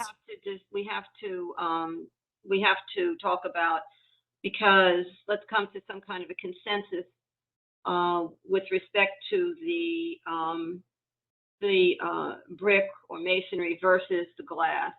Now, Katie felt that she wanted to see still some glass. And so let's talk about that. I think that it can be done with large windows of glass. I kind of wish that we could, share images just to give you an idea, but you can have really, I think obviously they're doing the glass so that way the apartments have really good views, but I think you can do it so that it's not so heavy, but that it still has some brick running through the entire building so it doesn't feel like two disjointed buildings. I would say at least eight stories incorporate masonry into the design. I'm good with that. I mean, I'll go with what the majority says, but I like that the original building is different from the rest of it, and including the height of it. Just Well, it still will be, probably, most likely. well, if it's 8 stories, all the same facade running up from top to bottom, it's not going to have that original look of the facade, and it'll be much taller in height than the McCarran next to it. Well, they have to have a setback per the zoning. So Steve, are you suggesting that the 8 stories would incorporate masonry? So I don't know that you're implying that it has to be. Well, I think I don't know how you. Emulate on these upper floors, the existing structure, the existing factory structure. I think that would make it very massive, Steve. I just think it would have, I'm sorry to. Not if it's set back and the architect, he plays with different textures and window designs and trims and things. It doesn't necessarily have to be that, Can I I help think you? that Can I help you a little bit guys, incorporating- with some Yes, comments? on this? Dante, please. No, for example, just something very familiar to everybody. I believe a beautiful project, one of the early one, which involves there is brick, is the hotel, is the Williamsburg Hotel. And it was an historic building, and the White Hotel, sorry. And so things that come in mind to me is about, I know it was told to us that the building can be there. I see it being solid. I don't see it being dilapidated. If we only think the White Hotel, how many stripping were done to bring to the attention the brick? I hear Katie talking about the brick, and other you talking about the brick. Personally, I can only love that. So to me, it comes to mind. The restoration of the original building, maybe that's a possibility. A contemporary addition, because the building could have had, if that building is maintained, we can have the brick. We don't need to take any element out. A contemporary addition, and that contemporary addition could be complemented by vertical forest. So maybe we have the massing. So it's sort of adding an iconic new design to an historical. And despite the fact that Williamsburg, in this area is not a designated historic district, but the brick is exactly what I believe the type of post-industrial artifact, that always draws certain attention, is always in context with our neighbor, and then probably will leave authenticity.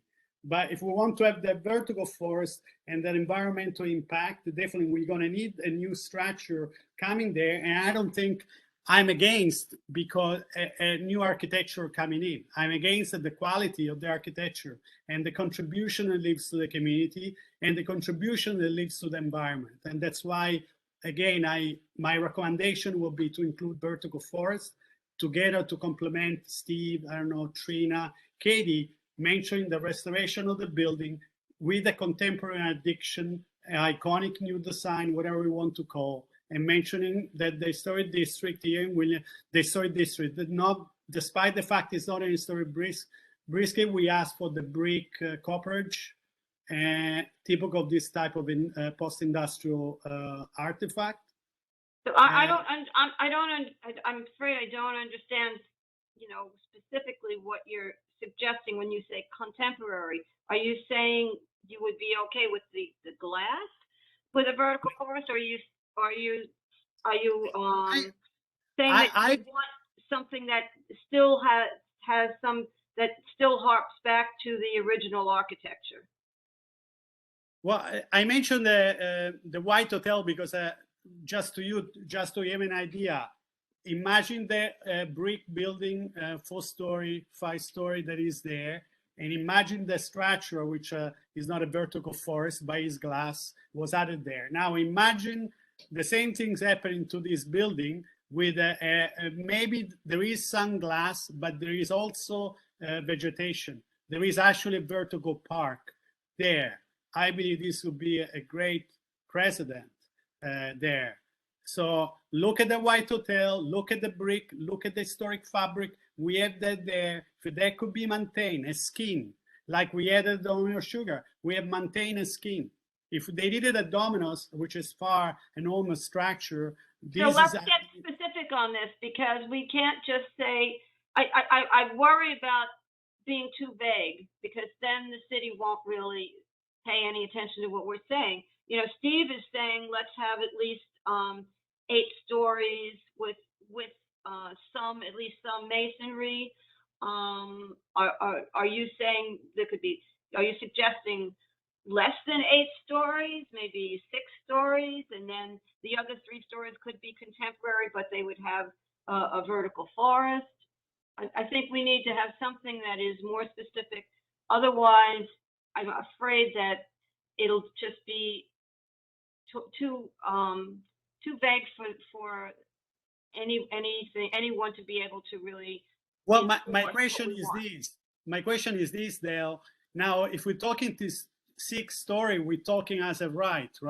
So as a right, we don't have this, and we shouldn't even have this conversation. Now, if they're asking for, and they get a third more of square footage space to really start looking, maintaining some of the historical building of, that brick skin, adding an addition, which has to be contemporary, but it also can be environmentally effective and have a vertical forest integrated there. Now, personally, if all of these between us maintaining the historic fabric there, adding the benefit, because I see that as the environmental aspect of vertical forest, I see that equal and more to a contribution to the community, because we adding more park space in terms of oxygen, of benefit for the environment. So I see that as a community contribution in a way. Am I willing to have 8 feet? I don't know. I will have to see the design, but 8 feet, 8-story. But if that 8-story are covered in green and in leaves and in trees, maybe it's not that terrible. But I want to know your opinion too. Well, my feeling is if we could have 6 stories where we're incorporating the architectural masonry that that mimics the original design, and then the other 4 stories, if we could ask that we have, that it could be contemporary, and we could suggest a vertical forest, that's something that I would think might be okay. I don't know how everybody else feels about it, and at least it's also specific. But I think we need a certain number, when we say to mimic the architectural design, are we talking about how many stories do we want? And are we giving them some freedom to do that?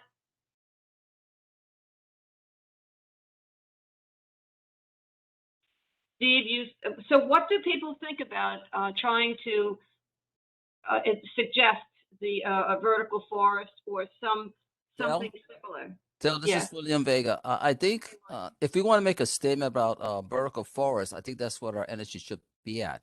If we put too many asks, they may say no to everything. But if we want to make a statement, let's focus on what we want to see as a vertical forest. I think this is an opportunity to make that statement. And I think that's where we should make it as strong as possible, not get it watered down with other issues. That's my thought. So how do other people feel? I think that would be fine. I mean, I think we could say, or are you thinking not even have the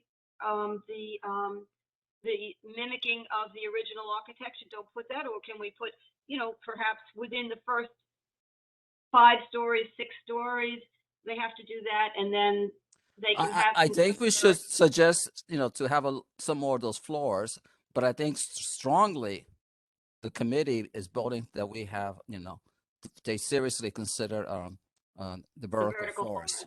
Yeah, that's to me. If we keep adding stuff, because this is all, 6 stories, 8 stories, or none at all, but let's just be strong about the vertical forest. That's just my Do thought. we want to push the vertical forest, or do we want to push passive house and electric and the other things that Steve had mentioned are going on for like that? What All Two Trees those. do? All those. Oh, I can push them all, but then we're muddying it up if we're adding. No. I think all of that. I think. My hand is raised I whenever. expect you'll put these things into the conditions. Question is, how strong do we want to be about suggesting or suggesting the vertical forest, or even having that as a condition? My Maria, hand is raised, Del. Your Yeah. hand is raised, yes. Okay, thank you, Del. I have been listening to Sante talk about the vertical forest as long as he's been on this board, and perhaps even before that. I still really do not understand it. I still believe that there needs to be some more studies conducted to see the sustainability of a vertical forest, the long-term effects of a vertical forest in terms of construction and how it impacts the structure itself. I think that the agencies where the recommendations are going, well, the recommendation is going to the developer, but if the developer doesn't understand themselves what this recommendation is about, this is really not going to hold water. That's my belief. And it's going to go in front of the agencies like city planning, where, okay, Alex Summer understands it, but does the rest of the body understands it? Can they vet it? Can they make this, how much leverage is this going to really have if nobody really understands it, as well as Sante? There has to be an educational component that goes beyond, hold on, there has to be an educational component that goes beyond Sante, you telling us all the time. It has to go higher. It has to be not just loud here. We get it. We've heard it. I'd like to learn more, Sante, but I'd like to know more in terms of not just the passion that you have. And I appreciate your passion. I really do. But I think that we need something more substantive than you just telling us about it. So and yes, this is an opportunity to make a difference, but we need to back it up with some more education. Are you joking, Maria? I believe it's not me that I'm telling you. You should just read. Maybe you didn't read. I mentioned it. But I read your email. I read the email. Not my email. You just you can go on Google. I mean, this is reality. This is like saying that that you are questioning passive house, or you are. No, I'm not questioning. That oil is polluting the environment. This is. I agree with Maria. I agree with Maria, actually. We have to. It's completely unfounded, and is really, I have to say, I mean, I'm shocked. I don't have to tell you. It's not me telling you this. It's not me inventing this. This is already there. It's already. No, I'm not saying that We've you're been talking inventing it, about this for Sante. 20 minutes of this meeting. We've got to. But those are built already. There are international words on this. We understand this, and you've got a number of people on this committee telling you, and I've said it to you myself, that before you have people really embracing the idea of conditioning approval on a vertical forest, that I think that we need to we need to educate the board members and the committee members on just what it is. Now, I'm hearing a number of people saying here that they don't think that they're not comfortable requiring a vertical forest at this point. I do think it's an incredible idea I don't think anybody thinks it's something that you're making up. It's Agree. definitely something that we could probably really grab onto once people feel more comfortable that they know. And just having people telling people to go and read about it, that's not going to do it. It's just not going to do it. People don't have the time to start researching something as complicated as a vertical forest. So let's try to move along here because we have to make a vote. We have to vote on this tonight. And there is a difference of opinion with respect to whether we leave the glass, all that glass, or we ask the developer to break it up so that there is not such a strong contrast between the first 3 floors and then the rest of the floors. I personally think I personally, for whatever it's worth, I'm just one vote.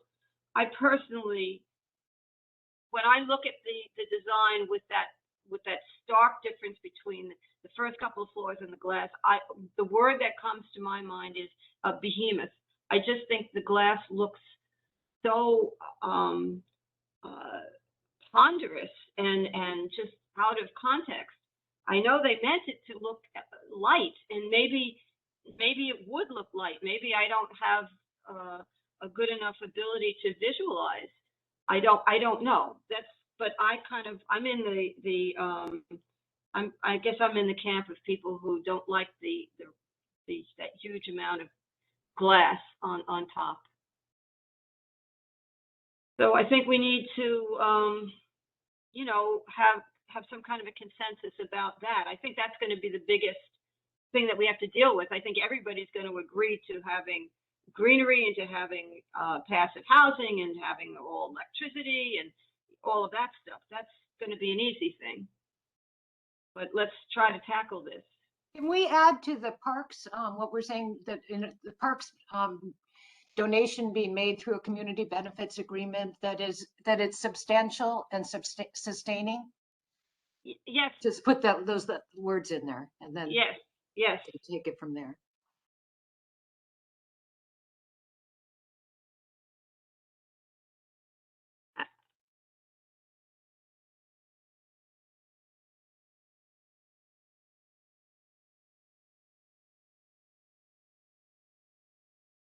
No, I'm sorry. This is Karen. I just wanted, if Steve if he could expand on adding more masonry. Do you mean just adding more like brick, more floors of brick? Yeah, that's exactly. Because what I mean. I'm with you on that. Yeah, like if you look at the building next door, 860, which is a new building, it's all brick, kind of emulating a historical style of kind of an old factory warehouse building in the neighborhood. And then there's step backs as you get higher. And then I think there's the upper 2 floors, which are the furthest setback, are all glass. So it's kind of muted. It's still a little bit striking, but it's 2 floors out of either 6 or 8. And so it's a little more palatable. Having, over half the building glass. Yeah, I think it just, this, having the original building emulated up and through at least 6 or 8 floors, using within the historical style of the existing building, with masonry and window treatment, et cetera. What is the building next door? How many floors do you know? Offhand? How many floors are the brick?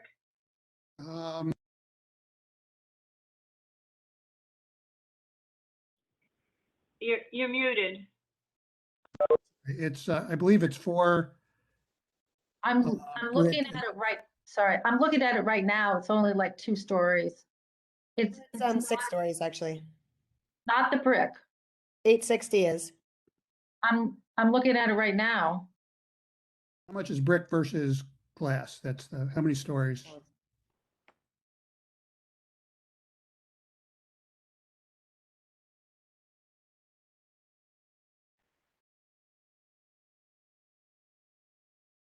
Does anyone know?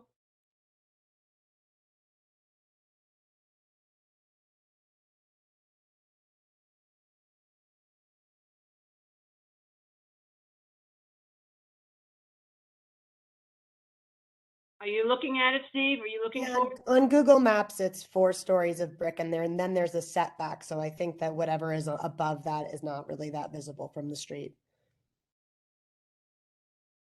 Which I think could be considered in this recommendation, that the building does have setbacks. So, you know, I think I don't like to tell an architect how they should build their building, but I do think that it's important to recognize the, recognize the context, and, the history of our neighborhood, as well as using, I think, slightly greener building materials. But I think, going back on what Steve said is, integrating masonry, and we could say it's 6 stories, we could say it's 8 stories, but I think it's really asking them to make that consideration. And it doesn't have to be all brick, but I think there are opportunities in their setbacks so that what we see from street level and from the park is more contextual than what they have now.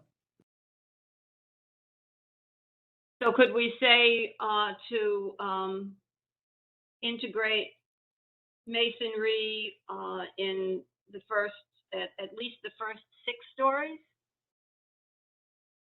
Would that satisfy everyone? That would be good for me. That would be good for me.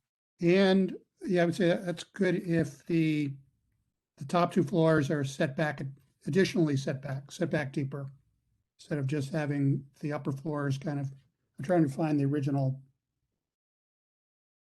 I can't remember if the glass section has any additional setback, if it's all just They one. do, because they have the trees floating in them, remember? Right.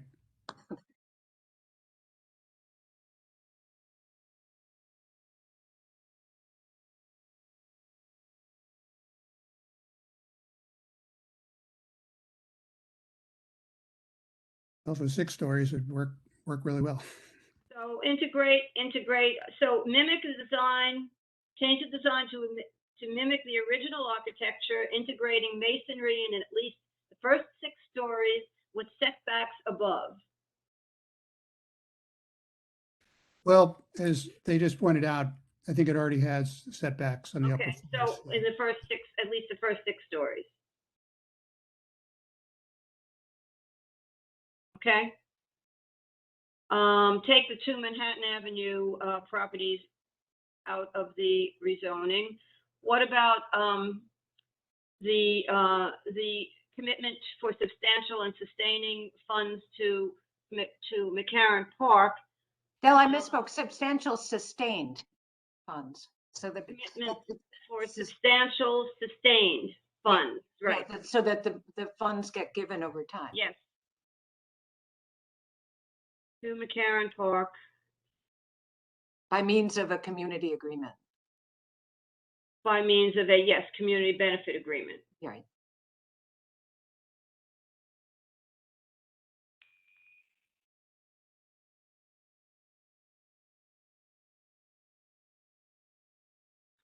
Now the benefit agreement would be with the Parks Department? I think Lincoln can work that out. I think that he wants to start using those, but that at least gives him the support to work it out how he wants to. Okay. I think, Del, I don't know if it's worth it to put in there that the funds are in addition to the funds that would otherwise be part of park funding, that they'd be additional funds as opposed to, I don't know how to put this. How about if I say preferably, because we don't know that the parks funding might even for necessary essential things, sometimes they just take the money away from the parks, So how about preferably for well, it shouldn't be for regular park maintenance. I it should be for augmentation and enrichment, really, of the park. Well, how about to augment the funding that the park normally receives? Correct. Yes, that sounds great.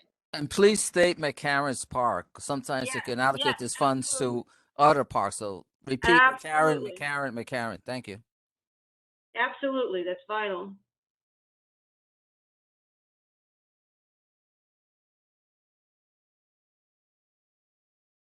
And Del, it's Yeah. Karen again.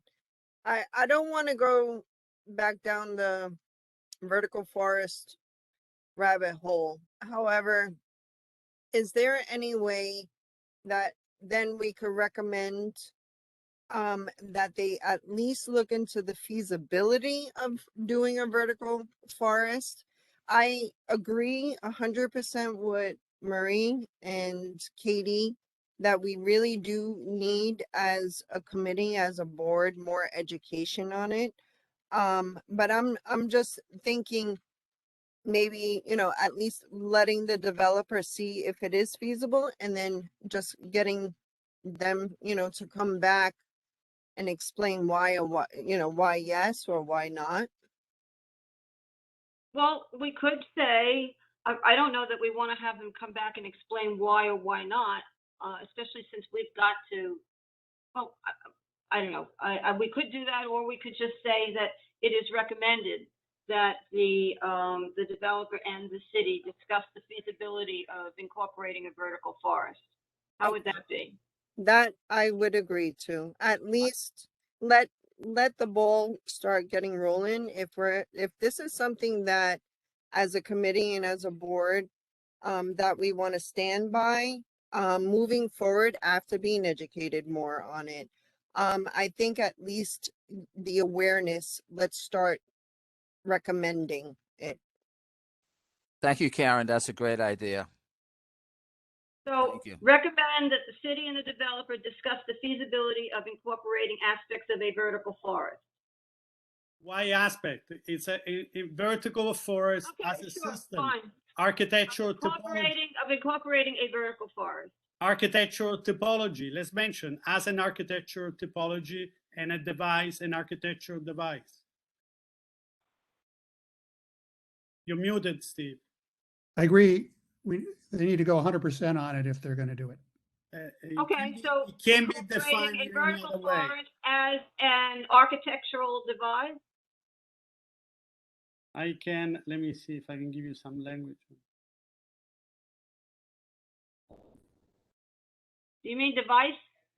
Yeah, we can call it architectural device. That's how it's been defined. Okay.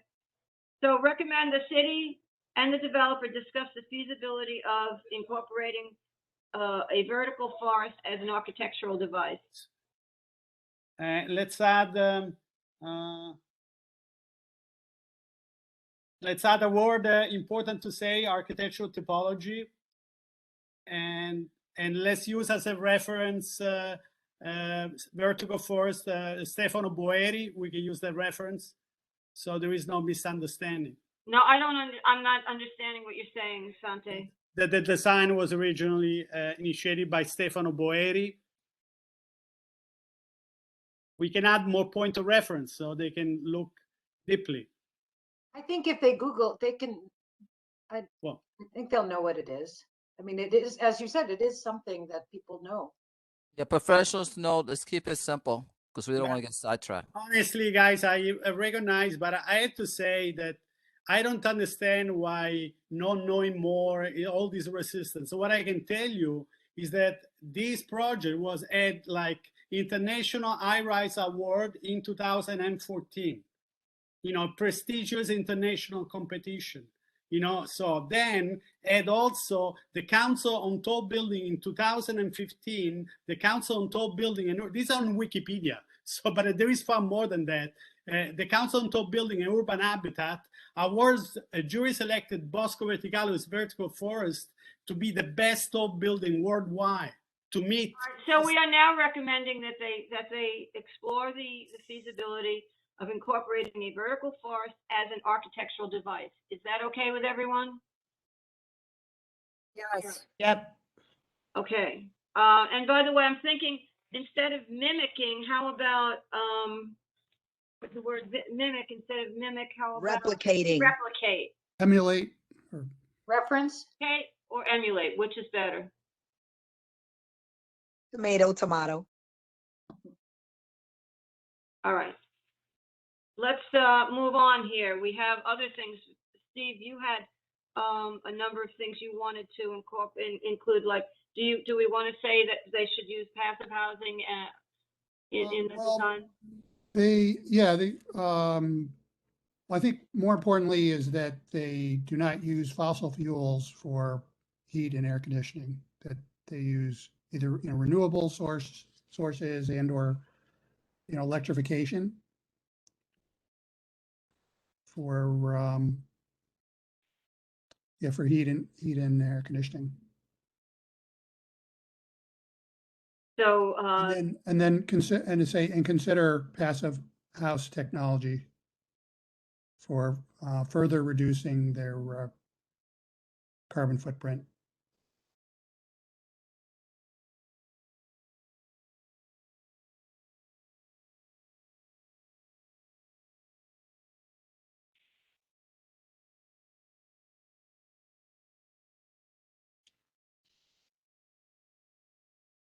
so that the developer will not use fossil fuels for heating and air conditioning, and consider passive house technology for further reducing the carbon footprint. Sounds good. Do we still have a quorum? If maybe you don't want to ask. It doesn't matter whether we have or not. If we don't have a quorum, then I'll still present this to the board. Okay. Okay. Is there anything else we want to add here?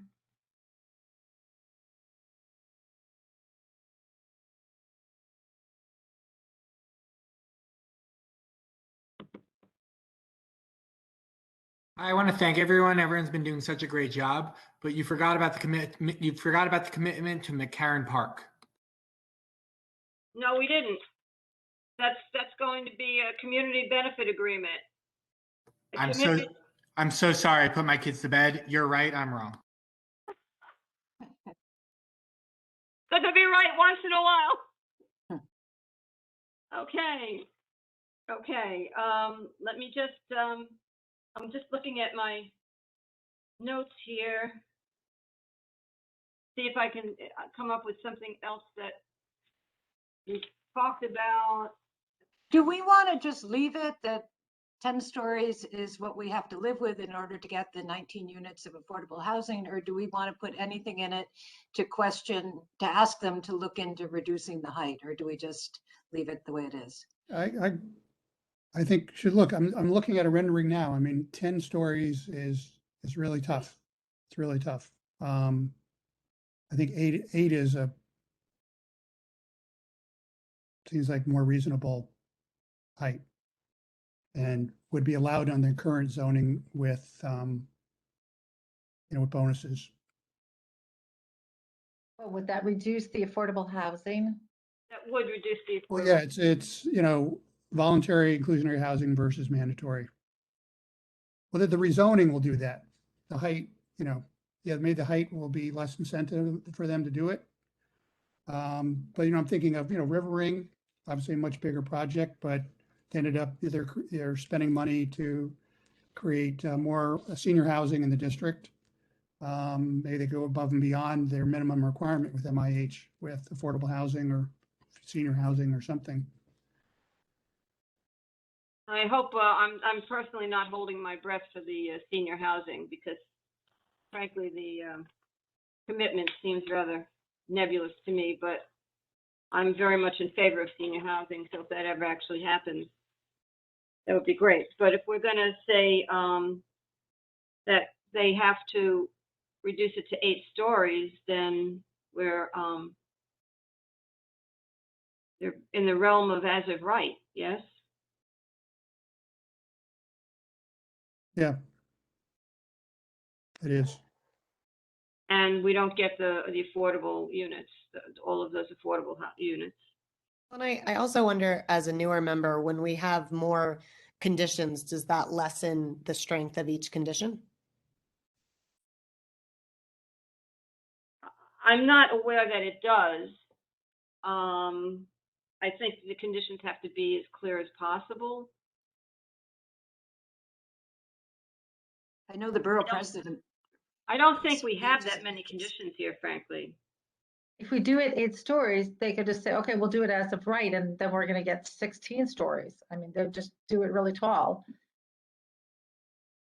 which would be an option. 16 stories. They're saying the really tall buildings around the park grandfathered the old zoning designation in. Right, but if we say 8 stories, then we're getting them down to the as of right, and they don't have Well, to. I just think if they want those extra condos looking over the park, which we will also get, we have to look at those condos when we go into the park and we leave the park. And we feel like, are we asking for enough for the community, for the park, for, working people? I agree with you, Steve. I absolutely agree with you and Trina too. If there's a way to lower the height. Well, I'm saying if, I say if we remove the height, then it removes their incentive even to rezone. So, but I'm saying, but if, again, we're gonna give the owners this huge financial benefit and we have to live with looking at this thing, well, hopefully, if they do actually redesign, it'll be more palatable. Then are we as a community, feel like we're getting like a fair shake here? Well, We have now to this put on is the table. completely different from what we've just worked on. So if you want to go that route, these recommendations have been based on that's why I said in the very beginning, I wanted to know who wants, because that to me is kind of like an absolute no. So if we're now saying, because we have a Well, I'm condition not saying here that. that I'm not saying, okay, no, I understand that if we say no to 10-story, the ability to build 10 stories, and basically we're killing the whole thing. yes. Part of me does feel that. I would love to kill it, but I understand there's a lot of people in this, in this committee who want to make a deal, and see the affordable housing possibilities here, and maybe the park will get some love, maybe. So, but said, I feel like it's damaging to the park. It's not physically in the park, but it'll feel like it is. So, and like I said, we have to deal with extra people who are going to be using the G train and the buses and the L train on the streets and making more garbage, et cetera, et cetera. So, I feel like there should be a deep community benefit for that. So Steve, that's why I wanted to know in the beginning, are we just saying no? We don't want anything more than 8 stories? Well, I'm saying with whether, in the conditions, I'm saying in the conditions, I feel like maybe we have additional conditions or deeper conditions. And I'm not saying reducing the height is a condition. I'm saying we want more affordable housing. Do we want better AMI on affordable housing? Well, we can do that. We can say we want more affordable housing. We could say we want we don't, we want them to do more than what the minimal requirement.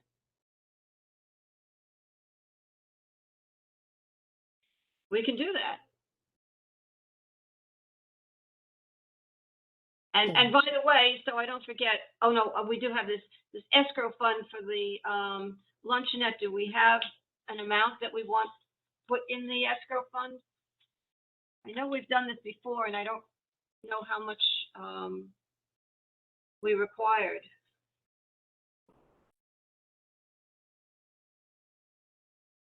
I don't think we put a number on it before, did we? Okay, maybe we didn't. So given what Steve just said, should we look for them to go ask, I don't know how you word this, but to go beyond what the requirements of MIH, which are the 19 units, but to look into additional units, or we could ask look into what River Ring did, which is put money into whatever that, I can't remember the name of the fund is, that supported purchasing affordable land to build affordable, for the city to build affordable housing. But somehow to go beyond the minimum requirements of MIH. We can ask for we can ask for another 5% or so, additional affordable units. I think that's, What that's they reasonable. require. Yeah, we're going to end up doing it with the new units and it being like 35% between the So we senior. can say 35%. Yeah. Yeah. Everybody all right with that? And then they can get creative about whether it's on-site or off-site or whatever, but at least it says that we're not accepting the minimum for giving them what they want, the building on the park. 35% affordable units. And maybe that should become our new rallying cry as a community board. Sure, I'm fine with that. Yeah, those MIH requirements are the floor. Those are the bare minimum. Any developer can add more units. More, absolutely. And 19 sounds like a lot, but I guess in the context of what they're getting, it's not. No, it's not. I think 35 is fine. I think this is a great idea. I don't see anything. I'm just quickly going over my notes. I'm not seeing any more items that were in the various recommendations, but let's. Did we say something about the retail being local or locally sourced, or I can't remember? Sure, why not? That's not the right wording, but something that says that it's not bars. We could just say local roots, that the retail has local roots. Revived matchless. Like the match. Well, we could say that we want them to offer how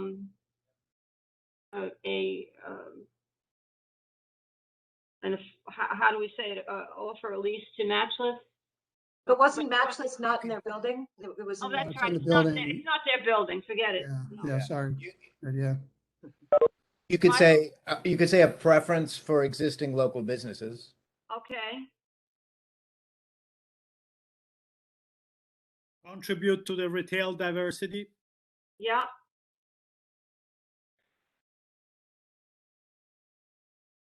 So preference for local businesses and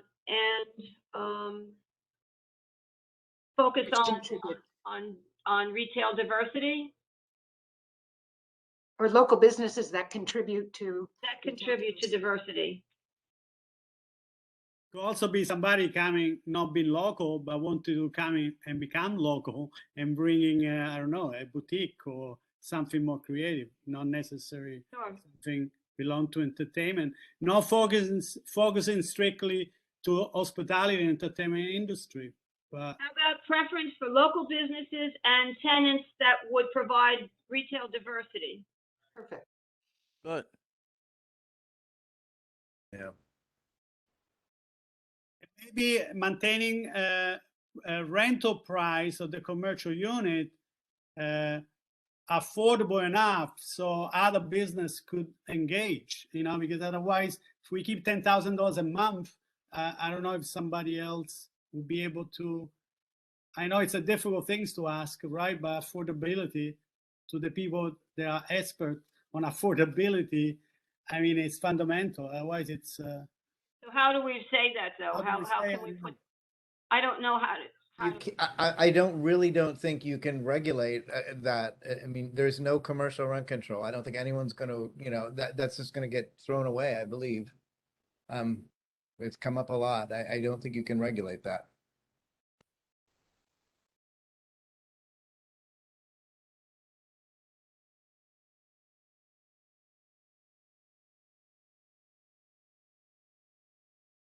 I don't know if she's allowed to speak in the committee meeting, but Mary is still here. Do we want her to help us with language about what we're asking for from a Karen? Yeah, absolutely. Oh, I see, Mary. Mary, if Mary is willing to speak, please,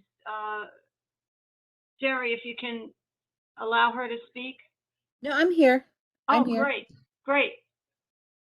So, yeah, I mean, I don't have any specifics that I can give you right now. And and I'm sorry about that, but I can, I'll talk to Commissioner Marr, and see if there's anything that we can share. Jerry, we can give you a call, if you'd like. But in terms of language, I'm not sure, what you'd like from us right now.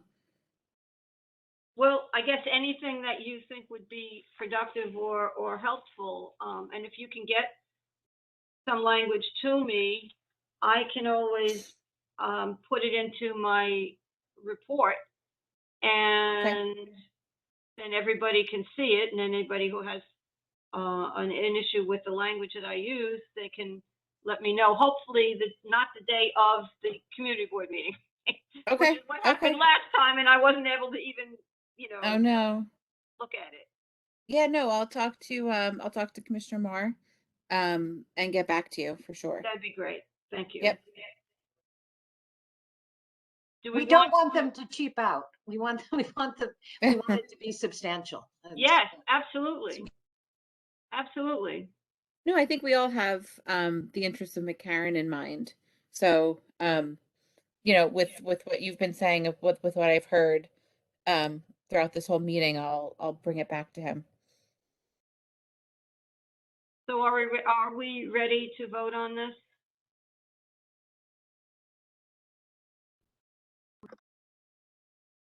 So anybody want to make a motion to vote yes with these conditions? I want to make a motion, no, with these conditions, by saying they need to fulfill these conditions, or no bill, no rezone, or no project.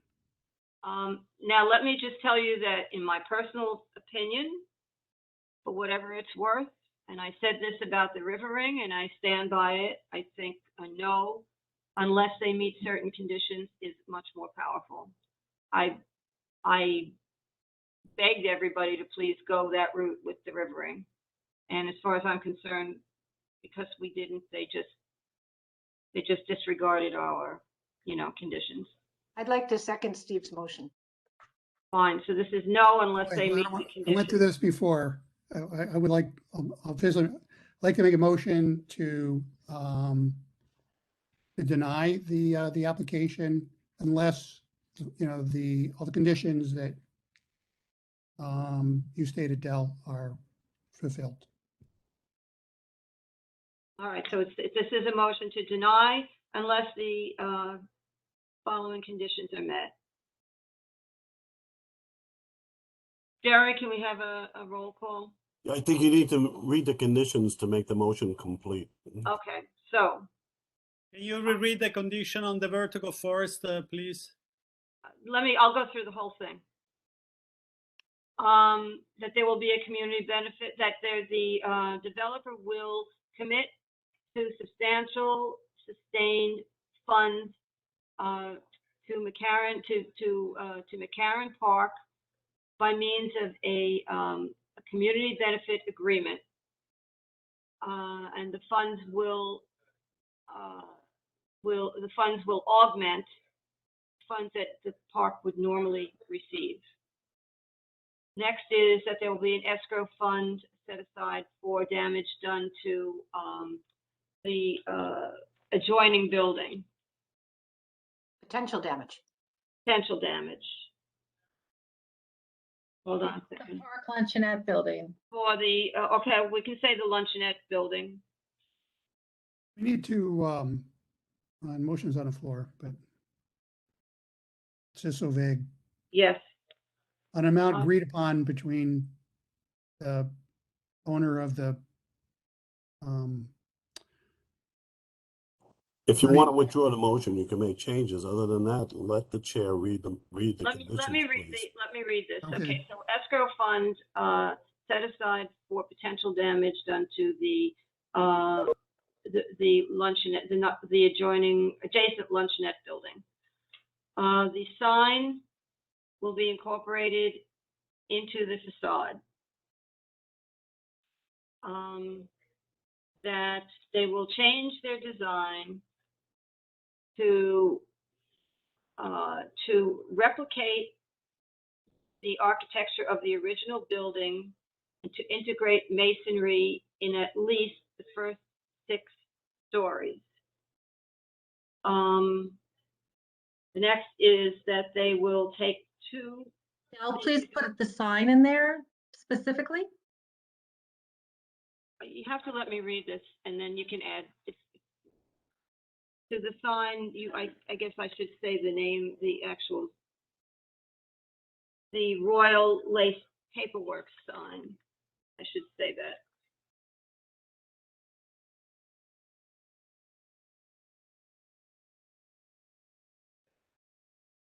Okay,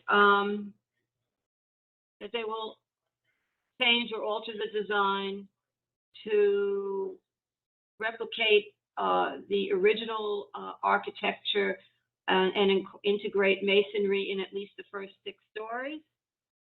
Next is to take the 2 Manhattan Avenue properties out of the rezoning application. That there will be a preference for local business and tenants that will provide retail diversity. We recommend that the city and the developer discuss the feasibility of incorporating a virtual forest as an architectural device. That there will be 35% affordable units. That they will not use fossil fuels for heating and air conditioning. And consider passive house technology for further reducing the carbon footprint. That's it.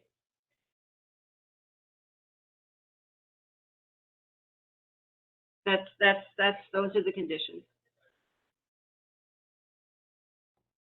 Okay, I'll call the roll.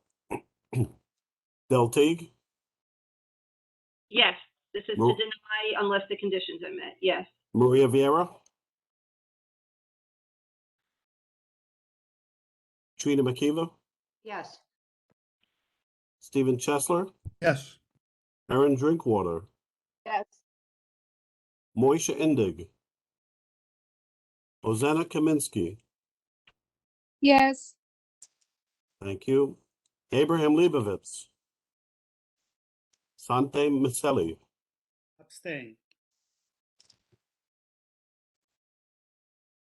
Rabbi Niederman, Karen Nieves, Abstention. Isaac Sofer,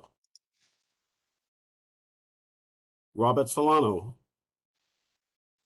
Stephen Weidberg, Yes. William Vega, Abstain. Simon Weiser, Michael Andrews, Yes. Keith Berger, Yes. Corey Canton, Yes. Michael Kowachka, Abstain. Katie Naplatarski, Yes. Allison Stone,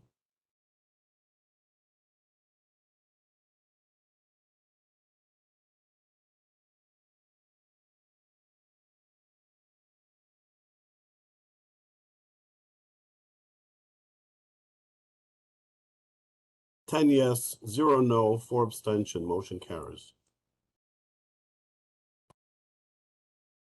Okay. Thank you very much, everybody. It's 10 minutes before 10. And see you all at the full board meeting. Thank you, Del. See you, Dale. Thank you. Bye. Thank you all. Good night. Have a good night, all. Good night, Good night, everybody. everybody. Good night. Good night.